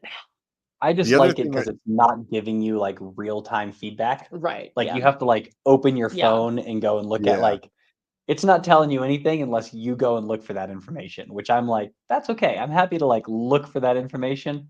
I don't need it in real time. Yeah, you like don't need something on a race morning being like, You're like, your fitness score has dropped by 4 points. Good luck on the race. I had to go through and like turn off all those notifications, because you can like hide the recovery score, but Whoop would still send notifications to my phone with things like, I can't remember what exactly it was saying, but things I didn't want to see. Because it's so funny. Like, it's right about so much, yet at the same time, like, we are so suggestible as human beings that it's like you have to be really careful with how you consume that kind of data, especially with racing. Because like, I've had some really good race days on like 20% Whoop scores in stage races. I've also had other days when I went, because we turn it off for a stage race, and then sometimes you go back and you're like, Well, that explains a lot. Like, Yeah. so that was a Yeah. 2 that day? That's Well, why I oh, felt that's why that terrible. was bad. I get it. Yeah. But, like, also other times you're like, "Oh, actually, like, I felt a lot better than that." So you never know. Yeah, you never know. I mean, there's definitely been days where I've gone out and it's like you're driving to where you're going and you feel like crap and you're like, I don't even really want to ride today. And then you like somehow get on the bike and all of a sudden you're just dropping PRs everywhere and you're like, I am on fire, and you're like, I don't know where that came from. So Yeah. yeah, That's, like, the one of our technology. training rules is that you always start. I mean, Yeah. not always. Mackie had the flu a few weeks ago. There were some days that were not starters. Those were non-starters. So, like, within reason, like, if you're not sick, like, you should always start because you never know. Like, I don't know. I've had some really good workouts on days where I was like, "Nope, can't do this. There's no way I'll hit this power." And you Yeah. can pull the plug. That's like our coach Mike's rule is he's like, you start. And if you get out there and you're like, I just feel terrible, I'm like not feeling it, that's fine. Maybe you need an extra recovery day, you pull the plug, you go back. Yeah. But like, Which is a really Try. hard thing for me. I actually did that earlier this week. I did 2/3 of a workout and then was not hitting the numbers, which is the nice thing about power because you can always get your heart rate up. yeah. But if you're not hitting your numbers, you know you need to call it and try again another day. And I don't know. I think it's like that's been an evolution for me. Like I used to be a like beat head against wall kind of person with training because there was like a lot of I don't know, like mental, emotional energy or ego or whatever, where it was like, if I don't finish this workout, that means I'm a quitter, or like I need to be the last person standing in this race. And like, I don't know. I think it was like I've actually become, I think, a lot tougher by not doing that, if that makes sense. Like you can kind of save your toughness for when it counts and not Yeah, I think some punish of it is yourself. just like Yeah. getting older and wiser as well, too. Like because Absolutely. I am Yeah. definitely like way more in tune with what's going on with my body. Where, like what you were just explaining, those days when you go out and you're like, I am just not feeling it, and being able to just like, this is my body telling me, like, dude, you did enough. Like, go home and sit on the couch today, and Yeah. it's like, okay. Yeah. And then actually listening to that instead of going out and being like, screw you, I'm still going to ride 5,000 feet today. And I'm really going to pay for it tomorrow, And I think for me, like doing very structured training and having this kind of sense of what the purpose of every workout and race is like the purpose of the workout I was doing on Tuesday was to hit the numbers. So if I'm just not hitting the numbers and I'm having a horrible time, like we have not achieved what we were trying to do. And there are some workouts that like Michael put in the notes, like this, like you're gonna go out hard and hang on. And those are the days when it's like, okay, we are training mental energy today. Like that's the point. Like this is Yeah. supposed to hurt. This is supposed to replicate those times in a race where you went out too hard and it sucks. So you And just have to keep doing the right, workout as you have even to when get it comfortable with sucks. that. Yeah. But you also like if you want to progress, it's like you're saying with Zwift, like by hitting those higher numbers, you figure out what's possible. If you never rest enough to hit the higher numbers, Yeah. then you don't find out what's possible. Yeah. Yeah. I've taken some people on rides before, that maybe I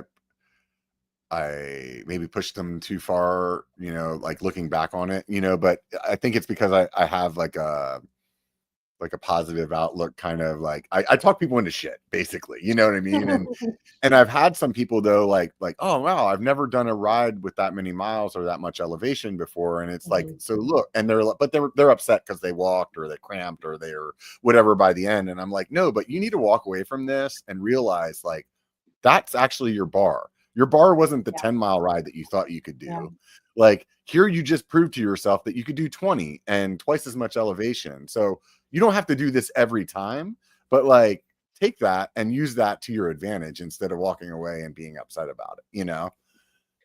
Yeah, I think mountain biking is a brutal sport mentally, I think. And we see this a lot with friends that we ride with and with ourselves as well. In that I think it's really easy to like not realize how hard what you're doing is, if that makes Yeah. sense. Yeah. Because especially because like skill levels are just so I mean, we've been doing this for a really long time. So sometimes we'll ride with people and they'll be like upset that they can't keep up with us or can't ride X, Y, and Z that we're riding. And it's like, no, we've just been doing this for a really long time. Yeah. And It's a easy lot of to it. A lot of it. right. It's easy to get in your head because of the people that you associate with as well, you know, where you're like, oh, I'm super slow, I'm not very fast. And this is probably more for somebody like me than you guys, but like, it's like, oh, I'm slow on this thing X, Y, and Z. And you're looking at your friends on Strava and you're like the slowest one out of following. And then, but realistically, when you look at the overall statistics, it's like, no, actually I'm in the top like 10 or 15%. Like, that's actually really freaking good, you know. People think what we do is insane. So I think that's the thing to start with. Like every now and then we'll like encounter a hiker, and I love this when this happens, and they'll be like, "Oh, honey, don't hurt yourself." And we're on like a green trail, like Yeah. they're like, "I could never." And it's like, okay, thank you for that reminder that Yeah. like this is hard. Like most people do not take their bikes off of pavement. Like Yeah. and No, it and definitely we're feels like good up in Tahoe, like out in the back country, and you come up on some people and they're like, you just rode down that? Really? yeah. But no, I know exactly what you're talking about because I ride with Mackie all the time. So I'm Yeah. always the slowest person in the room. Yeah. And that can Yeah. be hard sometimes. Looking at the watts that Mackie was putting out when you guys did that video of him doing Zwift, I was like, yeah, this is ridiculous. Those are the people that I see like fly by me when I'm on Zwift, and I'm like, there's no way that's a real person. You know? Well, some of them are like have put their weight in at like 17 pounds. So Right. Yeah, yeah. I wish that it showed you on there like who was actually using like a smart trainer. right. Because Yeah. sometimes you're like, is it just guessing their watts? Because there's no way that dude is freaking like peddling what they're saying. You know what I mean? Yeah, I mean, or they said they weigh 110 pounds, but they're actually like 250 and like pushing some pretty high watts, which makes you go real fast if you weigh 110 pounds. Yeah, yeah, that makes sense. See, Zwift I'm not a doping. cheater, so I don't think about how to do it. Yeah. You know? Well, Mackie did a couple like actual Zwift races where you had to like stand on the scale and like submit your weight, which that was sort of how we realized we're like, oh, that's what people are doing. Oh, that's how people are cheating. I get it. Yeah, I don't like to use it for like traditional, like some people use it just to ride, you know. I only use the training programs. The ride part to me is like it's not, it wouldn't keep my attention well enough. But the pain cave of the training programs, I'm like, oh, this Yeah. I enjoy. How much I hate this program. Yeah. Well, it's, it's the going hard. Like, if you want to get faster, you have to go hard. Not all the Yeah. time, but sometimes. And Yeah. it's cool hearing you talk about it because I think that's something that a lot of people like as professional cyclists, like this is something obviously we know we've been doing this for a long time. But like I think a lot of people who aren't racing or aren't racing at the level that we are don't understand that like it's training is still beneficial regardless of what your goals are. Like if you Yeah. never want to stand on a start line, that's totally great. Like I support you, but training will still make you enjoy riding more because you can go Yeah. up the hill faster and you can do things that you weren't able to And you before can ride more. and you can ride more. Like I think that's the cool thing that I feel like I've kind of unlocked in like only in the past couple of years is like some of these big rides that I've always wanted to do but wouldn't have been fun before are like things that we can do. Yeah. You know? And like you get to ride with your bike more. Like what's not to Yeah. like? Yeah. I mean, I guess I all the really animals. liked when I was at a spot where it's like I could go do what I thought was like a massive ride, and then somebody could ask me to do another one the next day, and I'd be like, sure, you know. Yeah. And it wouldn't be like, oh no, like I did like in the past, if I did a huge ride like that, like it'd be like the next day I'm like, there's nothing happening, you know. And when you get to a point where it's like your body's like got a new baseline and the baseline's already stupid, like that's I like when that's the case, you know. Totally. Yeah. Totally. Yeah. Yeah. So you guys were talking about earlier that training videos don't do well, but like people ask for them a lot. And I did this whole series called 90-second reviews where I basically just like 90 seconds said what I thought about something. And my idea at the time was, like, when you ask your buddy on the trail, like, hey, are those pedals good? They don't talk for 15 minutes and like show you how to install them, right? They just say, yeah, no, like whatever, you know? So I did these, and like the comments on all the videos are like, I love these, keep doing these, but they get like 1,000 views. Do you think that is because it's short? Like I know the YouTube algorithm really does seem to be geared towards longer and longer stuff. I think because they can just put more ads on it, so they like that. Did you do them as I shorts? was going through my catalog, and I saw that there was like 3 or 4 of them that I didn't release. And I think what happened was I just was getting tired of them not performing. So I think I probably shared them with Patreon and then never let them public. Yeah. And I was going through some stuff and I was like, oh, I don't know why I didn't release those. And I just changed them. And I didn't realize that then like put them out like there were new videos instead of like releasing it. You know what I mean? Like I thought maybe I like hit it by accident or something like that. And nope, sure as shit, they still don't do well. Were you doing them as like vertical YouTube shorts? Or no, because I think it was like before shorts were really like common. So it was just like might do well as a 60-second short sort of thing. I wonder if that would be a format that would work well for shorts, just because that's such a thing YouTube's pushing right now. Yeah, I think it's a possibility, but I feel like shorts right now, if you're not being funny, like that's the thing to be right now. Like, and maybe it'll get to that, but I think right now it's like you have to be funny or forget about it. Yeah, we did it a bit on Syd Fix's bikes because we had these kind of like end sections anyway. So we're like how to do this in 1 minute, which to us it was obvious that it was like, here's an explanation in 1 minute. But then we get like 700 comments of people being like, this takes way longer than a minute. And you're like, yeah, that's why there's also a 20-minute video, but like you didn't watch that one, so okay. We did get 29 million views on a video of me installing a Victoria airliner tire insert. Oh, wow. On shorts. So, I mean, we made like 3 cents on that. So really not worth it. And also like the comments were just like 100 different iterations of like, where's the tube? Like it clearly like ended up way far away from like bike. Right. Mountain bike YouTube, you know? Like, it went to the general public who like, was why would you do this if you could just put a tube in there? Yeah. Like, Right. So the reason that I brought that back up is sometimes there's people that are asking about things and they do, and you do it and it does horribly, and then sometimes it does well. And recently you guys released a cookbook because people have been asking you about how you're cooking. So how is the cookbook doing? Well, yeah, super well received. The video about the cookbook didn't do that well, but that was kind of to be expected. We kind of knew that was not going to be a huge hit, but it's sold like way better than I was anticipating. So that's pretty exciting. Especially because we're not a cooking channel, right? Like, this was something that we were like, you know, people seem interested, like. This is something we can share, like, why not? You know, we're not a cooking channel. Well, it turned into like it also just was this project that just snowballed down a hill, because it started out, I was like, I'm going to write down like 10 recipes and we'll sell it for $5, right? And then it was 75 recipes. And then I was like, I need to learn how to recipe test. And then we were like, well, we put all this time into it, like, we should like get our friend who's like a professional photographer and like have him come out. We did like a 3-day like photo shoot of the food, and then like you're like, now I gotta make 75 meals. Oh my god.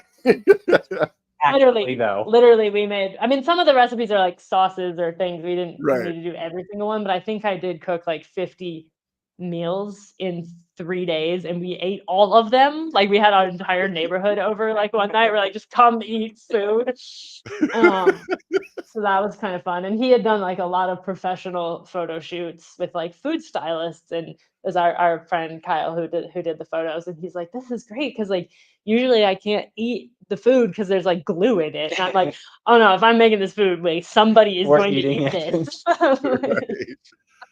It was a learning experience that I don't think either of us especially want to replicate. It was so much more work than we thought it was going to work, but it has been really well received, and like we've had great feedback on it, and so we've sold some, but like 600 copies at this point. Or Yeah, close. something like wow. that. So How are you so if people distributing are it? Is it into electronic or it's like a physical book or?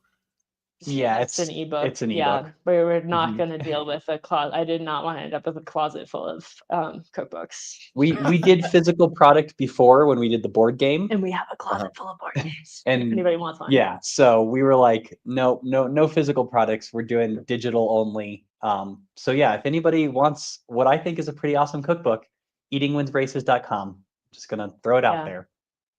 Right on, man. No, that's awesome. That's super cool. And then I would imagine that's one of those things that is just like a passive income thing. You know what I mean? Yeah. Or it's like, oh, look, there went another one, you know, or you see it like come into your account or whatever. It's like, oh yeah, that's awesome.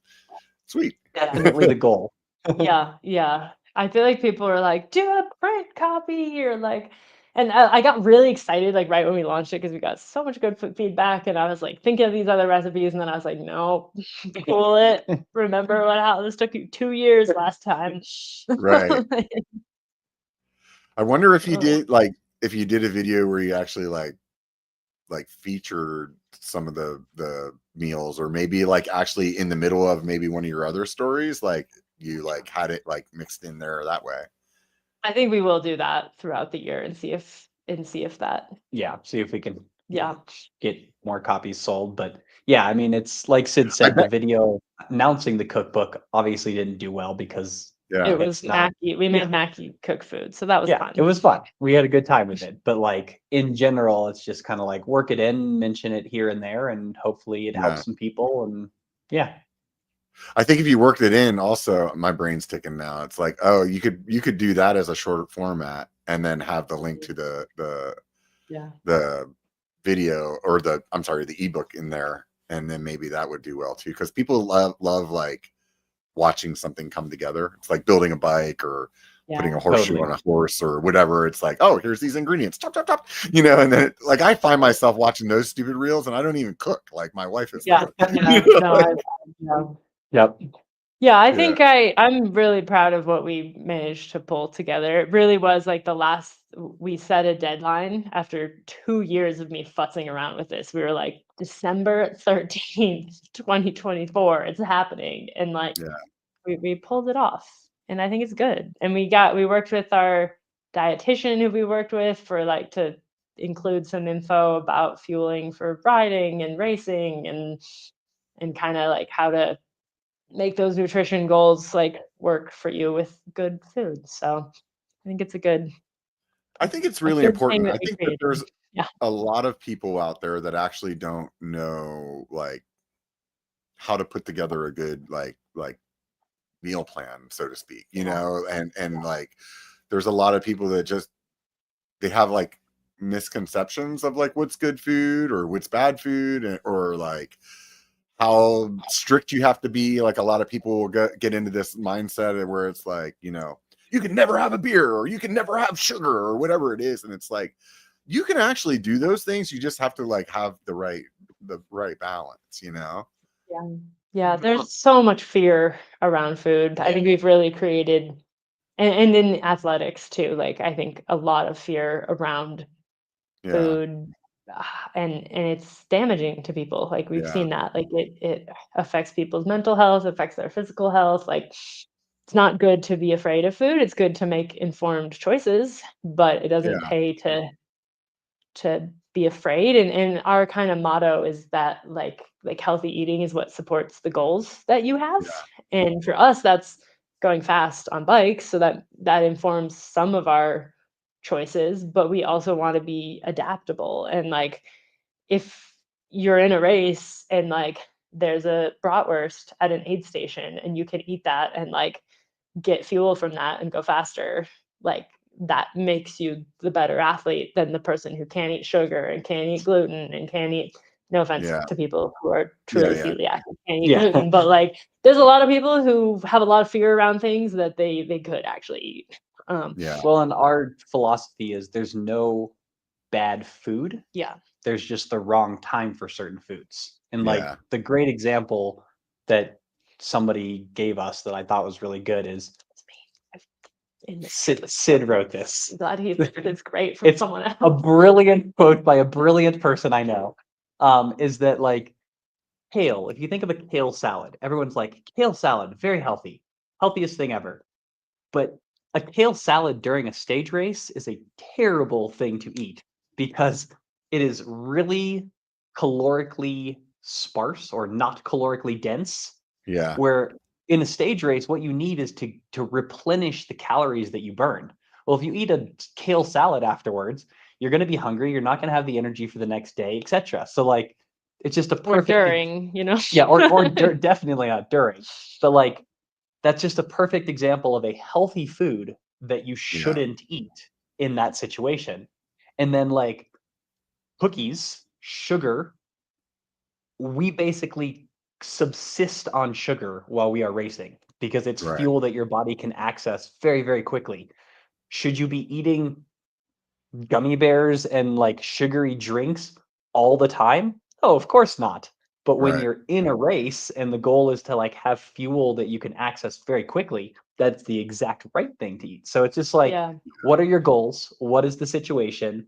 And then make an informed decision as opposed to like, I cannot eat this. I can only eat this. Like, we're just like, Yeah. eat everything, but just figure out the right time to eat it. Yeah.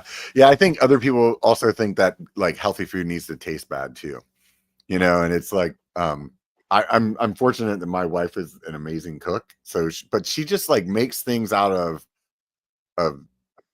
other materials or other ingredients that I wouldn't expect it to be. It's like, oh, I made this pizza, but I made the crust out of freaking chicken or some, chicken and cottage cheese that was blended up. And then it's like, Okay. yeah, you're like, Nice. what? Where did you even get this idea from? But it's like, then you're like, wow. And I ate like 2 pieces of pizza or 3 pieces of pizza, and I felt full because it obviously has all this extra protein in it, Yeah. so Yeah. you're like, oh wow, that Yeah. like, Right. holy cow. And it tasted good too, like it wasn't like, oh, this is awful, Yeah. Yeah, the whole Yeah. stereotypical of like boiled chicken breast and like steamed broccoli. Right. Like, yeah, it gets you protein, it gets you some fiber, but if you don't want to eat because it's boring, like you're Right. not gonna eat. So Yeah. yeah, and that's something that I think Syd, like you were saying about your wife, Syd does so well is that like she makes things tasty while still being the appropriate thing for the situation. And then like what we learned from our dietitian is substitutions that like get you more protein and less fat, but like don't change the flavor and like just little things like that. It really wasn't hard and it made such a big difference. Yeah. And I it's think the big one for me at least was figuring out like how to keep up with our like highly fluctuating calorie needs with the Mhm. type of training that we do, because I think there and this might work for a lot of people who aren't training really heavily, but like there's this idea of like, oh, you figure out how many calories you're burning and then you're eating X amount of calories a day or whatever. Mhm. And like for me, I wasn't tracking food, but I would kind of naturally eat the same amount every day. But Yeah. I was doing like, we did a 4-hour ride yesterday. I burned 2,000 calories according to my power meter. Like, extra. Yeah. right, but like on the ride. Yeah. Right. Yeah. Not base metabolic rate or anything. So like you need to eat more on those days, especially for women too. Like we can really cause problems even if you're not losing weight, if you're just fluctuating a ton. And so we sort of figured out how like we eat a lot more while we're training and racing now than we used to. And like I would have what I called hungry days, where like the day after a race, like I would eat everything. Like I would just be starving all day. And it was kind of fun if we were somewhere where there was lots of really delicious food, like it'd be Right. like you could eat a burger and fries and like as Yeah. an afternoon snack and whatever. But it wasn't fun if we were like doing a road trip and like had limited, Yeah. or we're busy or whatever, and I would just get so hangry. And what we've learned, like with the fueling that we're doing for these races now, like that just doesn't happen. And it's a little weird because you finish the ride and you like maybe do your recovery drink. Sorry, that's our air compressor kicking on in the other room, but I didn't hear it, so you're good. okay, great. Again. I almost like miss it a little bit because it's so fun to like just like eat everything for a day or like finish the ride and like eat a ton of food. But from a like balance perspective, from like both mood and blood sugar and all of that, like man, I don't know, but eating 100 grams of carbs an hour while racing really like you finish and you're fine. It's Yeah. interesting.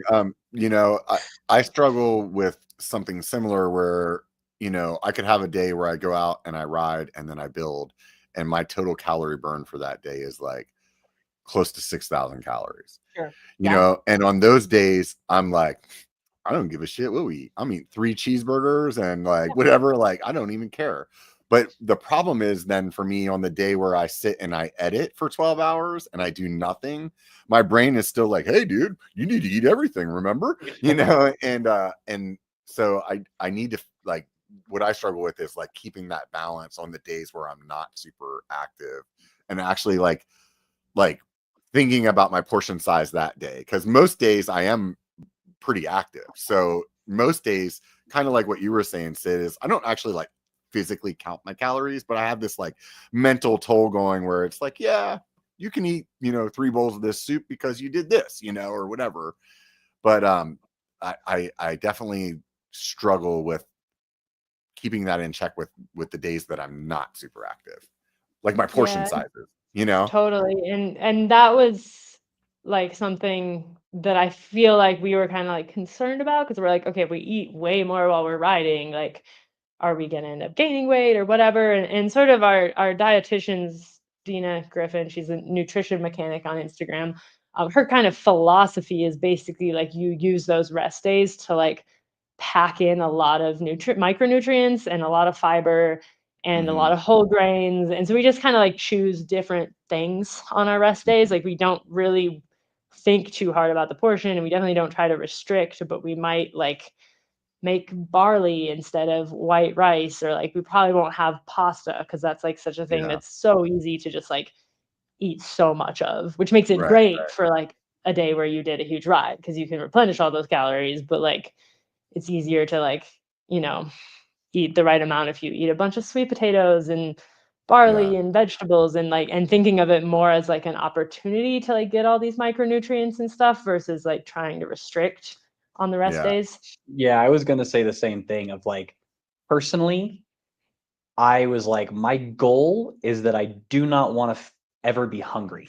Like I don't want to be like portion control, like, oh no, I need to not eat as much of this because it's a recovery day. And so, like Syd said, by changing the base of the meal, like higher fiber stuff, whole grains instead of pasta or white rice, putting whatever you're eating on top of a very large salad, like anything like that, because then basically you're eating and you feel full because your stomach is full.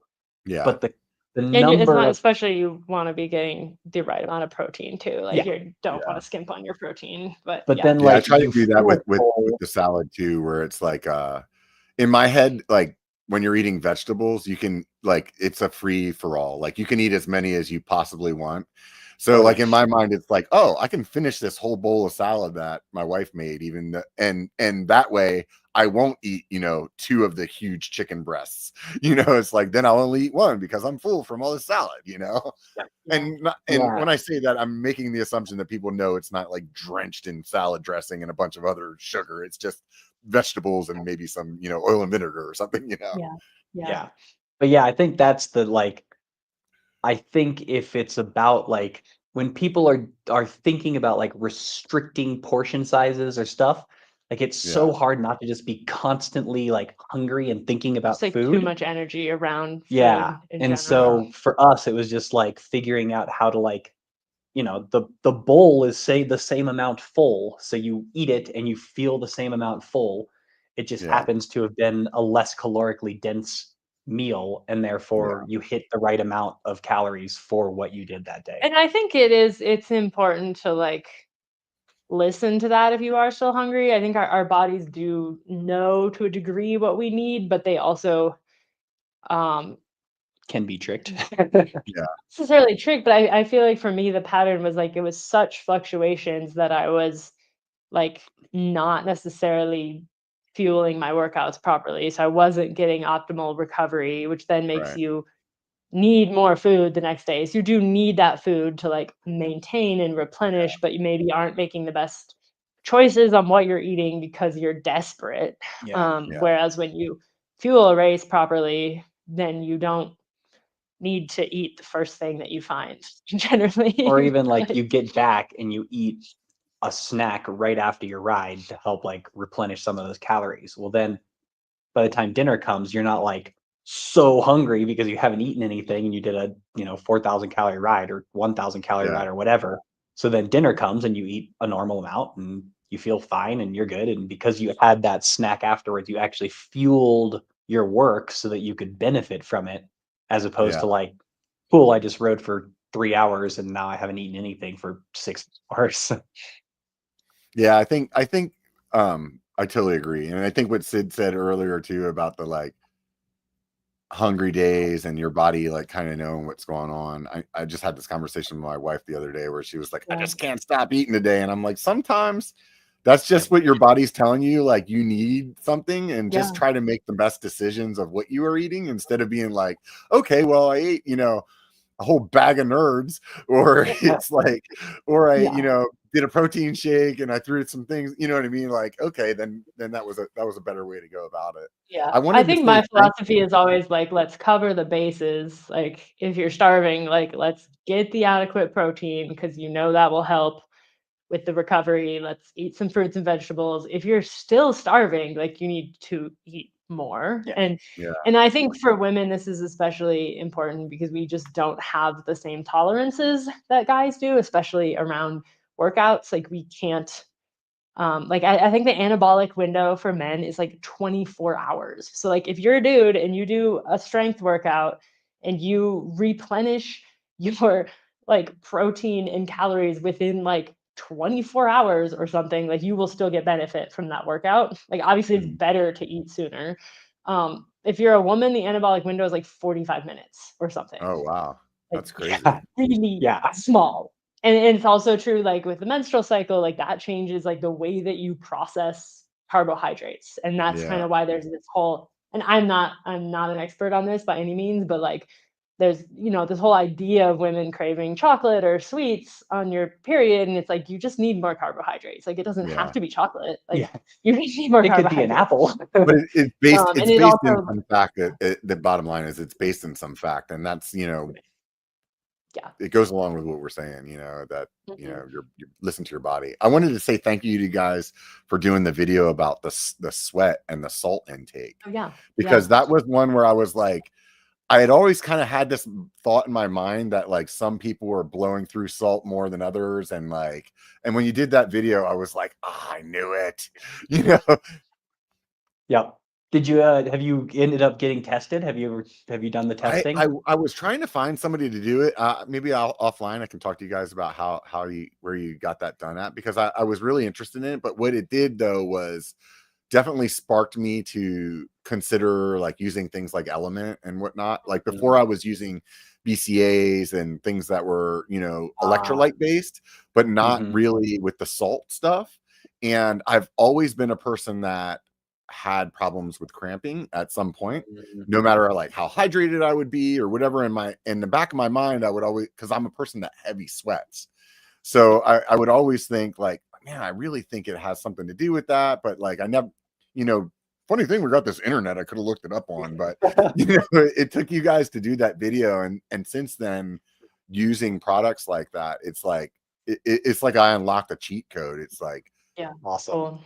you know Yeah. yeah, so Yeah, well, the thank you testing is guys. super interesting, but I will say most people who are salty sweaters kind of know Yeah. that because Yeah, you have white crusty stuff all Yes. everything. yeah, Yeah. As far as sweat rate goes, like you can test that yourself, like just way before and after the Naked and rides. dry Yeah. before the ride, naked and dry after the ride. Yeah. So we have like a spreadsheet where we've done that before different rides, like different temperatures to kind of figure out sweat rate at different hmm temperatures because it varies a lot. Um, yeah, but it is kind of interesting to realize, like, it's definitely made me hydrate a lot more than I used to because I yeah. used to be like, drink when I'm thirsty. Yeah. Never. And then I'm like, oh, I lost 5 pounds on this ride. Like, wonder what that was. Right. Oh, water. That's not good. Yeah, definitely. Like, and hydration's tough when it's cold out. It really, that's the part where, or the time where I struggle. And it's crazy to me because I'm like, okay, I'm doing this same ride. And in the summertime, I would drink 3 liters of water, no problem.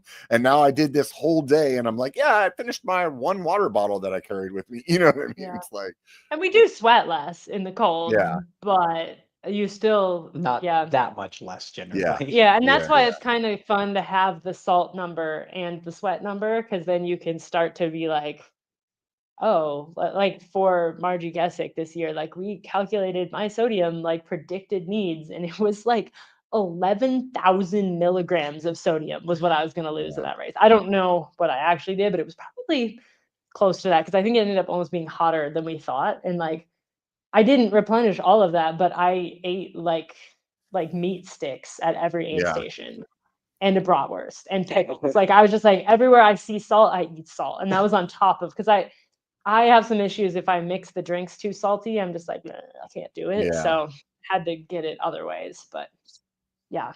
Yeah, no, it's definitely like helped. And I think it also goes along like the lines of what you were saying earlier about like eating right, like eating good food, like wins races. And I think it's really like, what fuels are you putting in your body, and are you really paying attention to what your body's saying, and like Yeah. listening to it, and I think people are lucky to have 2 great resources like you guys. And Thank you. I appreciate it, man. It's been 2 hours, and every time I talk to you guys, it goes by It's so always quickly. fun. I'm like, I maybe know, I it should just do flies by. We need to do this more than once every like 2 year. years. right. Yeah, 100%. So anyways, I really appreciate you guys being on. If anybody is listening to this possibly for the first time and hasn't listened to or watched Syd Macky's content, there's links in show more for that, or the description of the podcast. Or if you're new to this podcast because maybe they brought you over here, consider following along.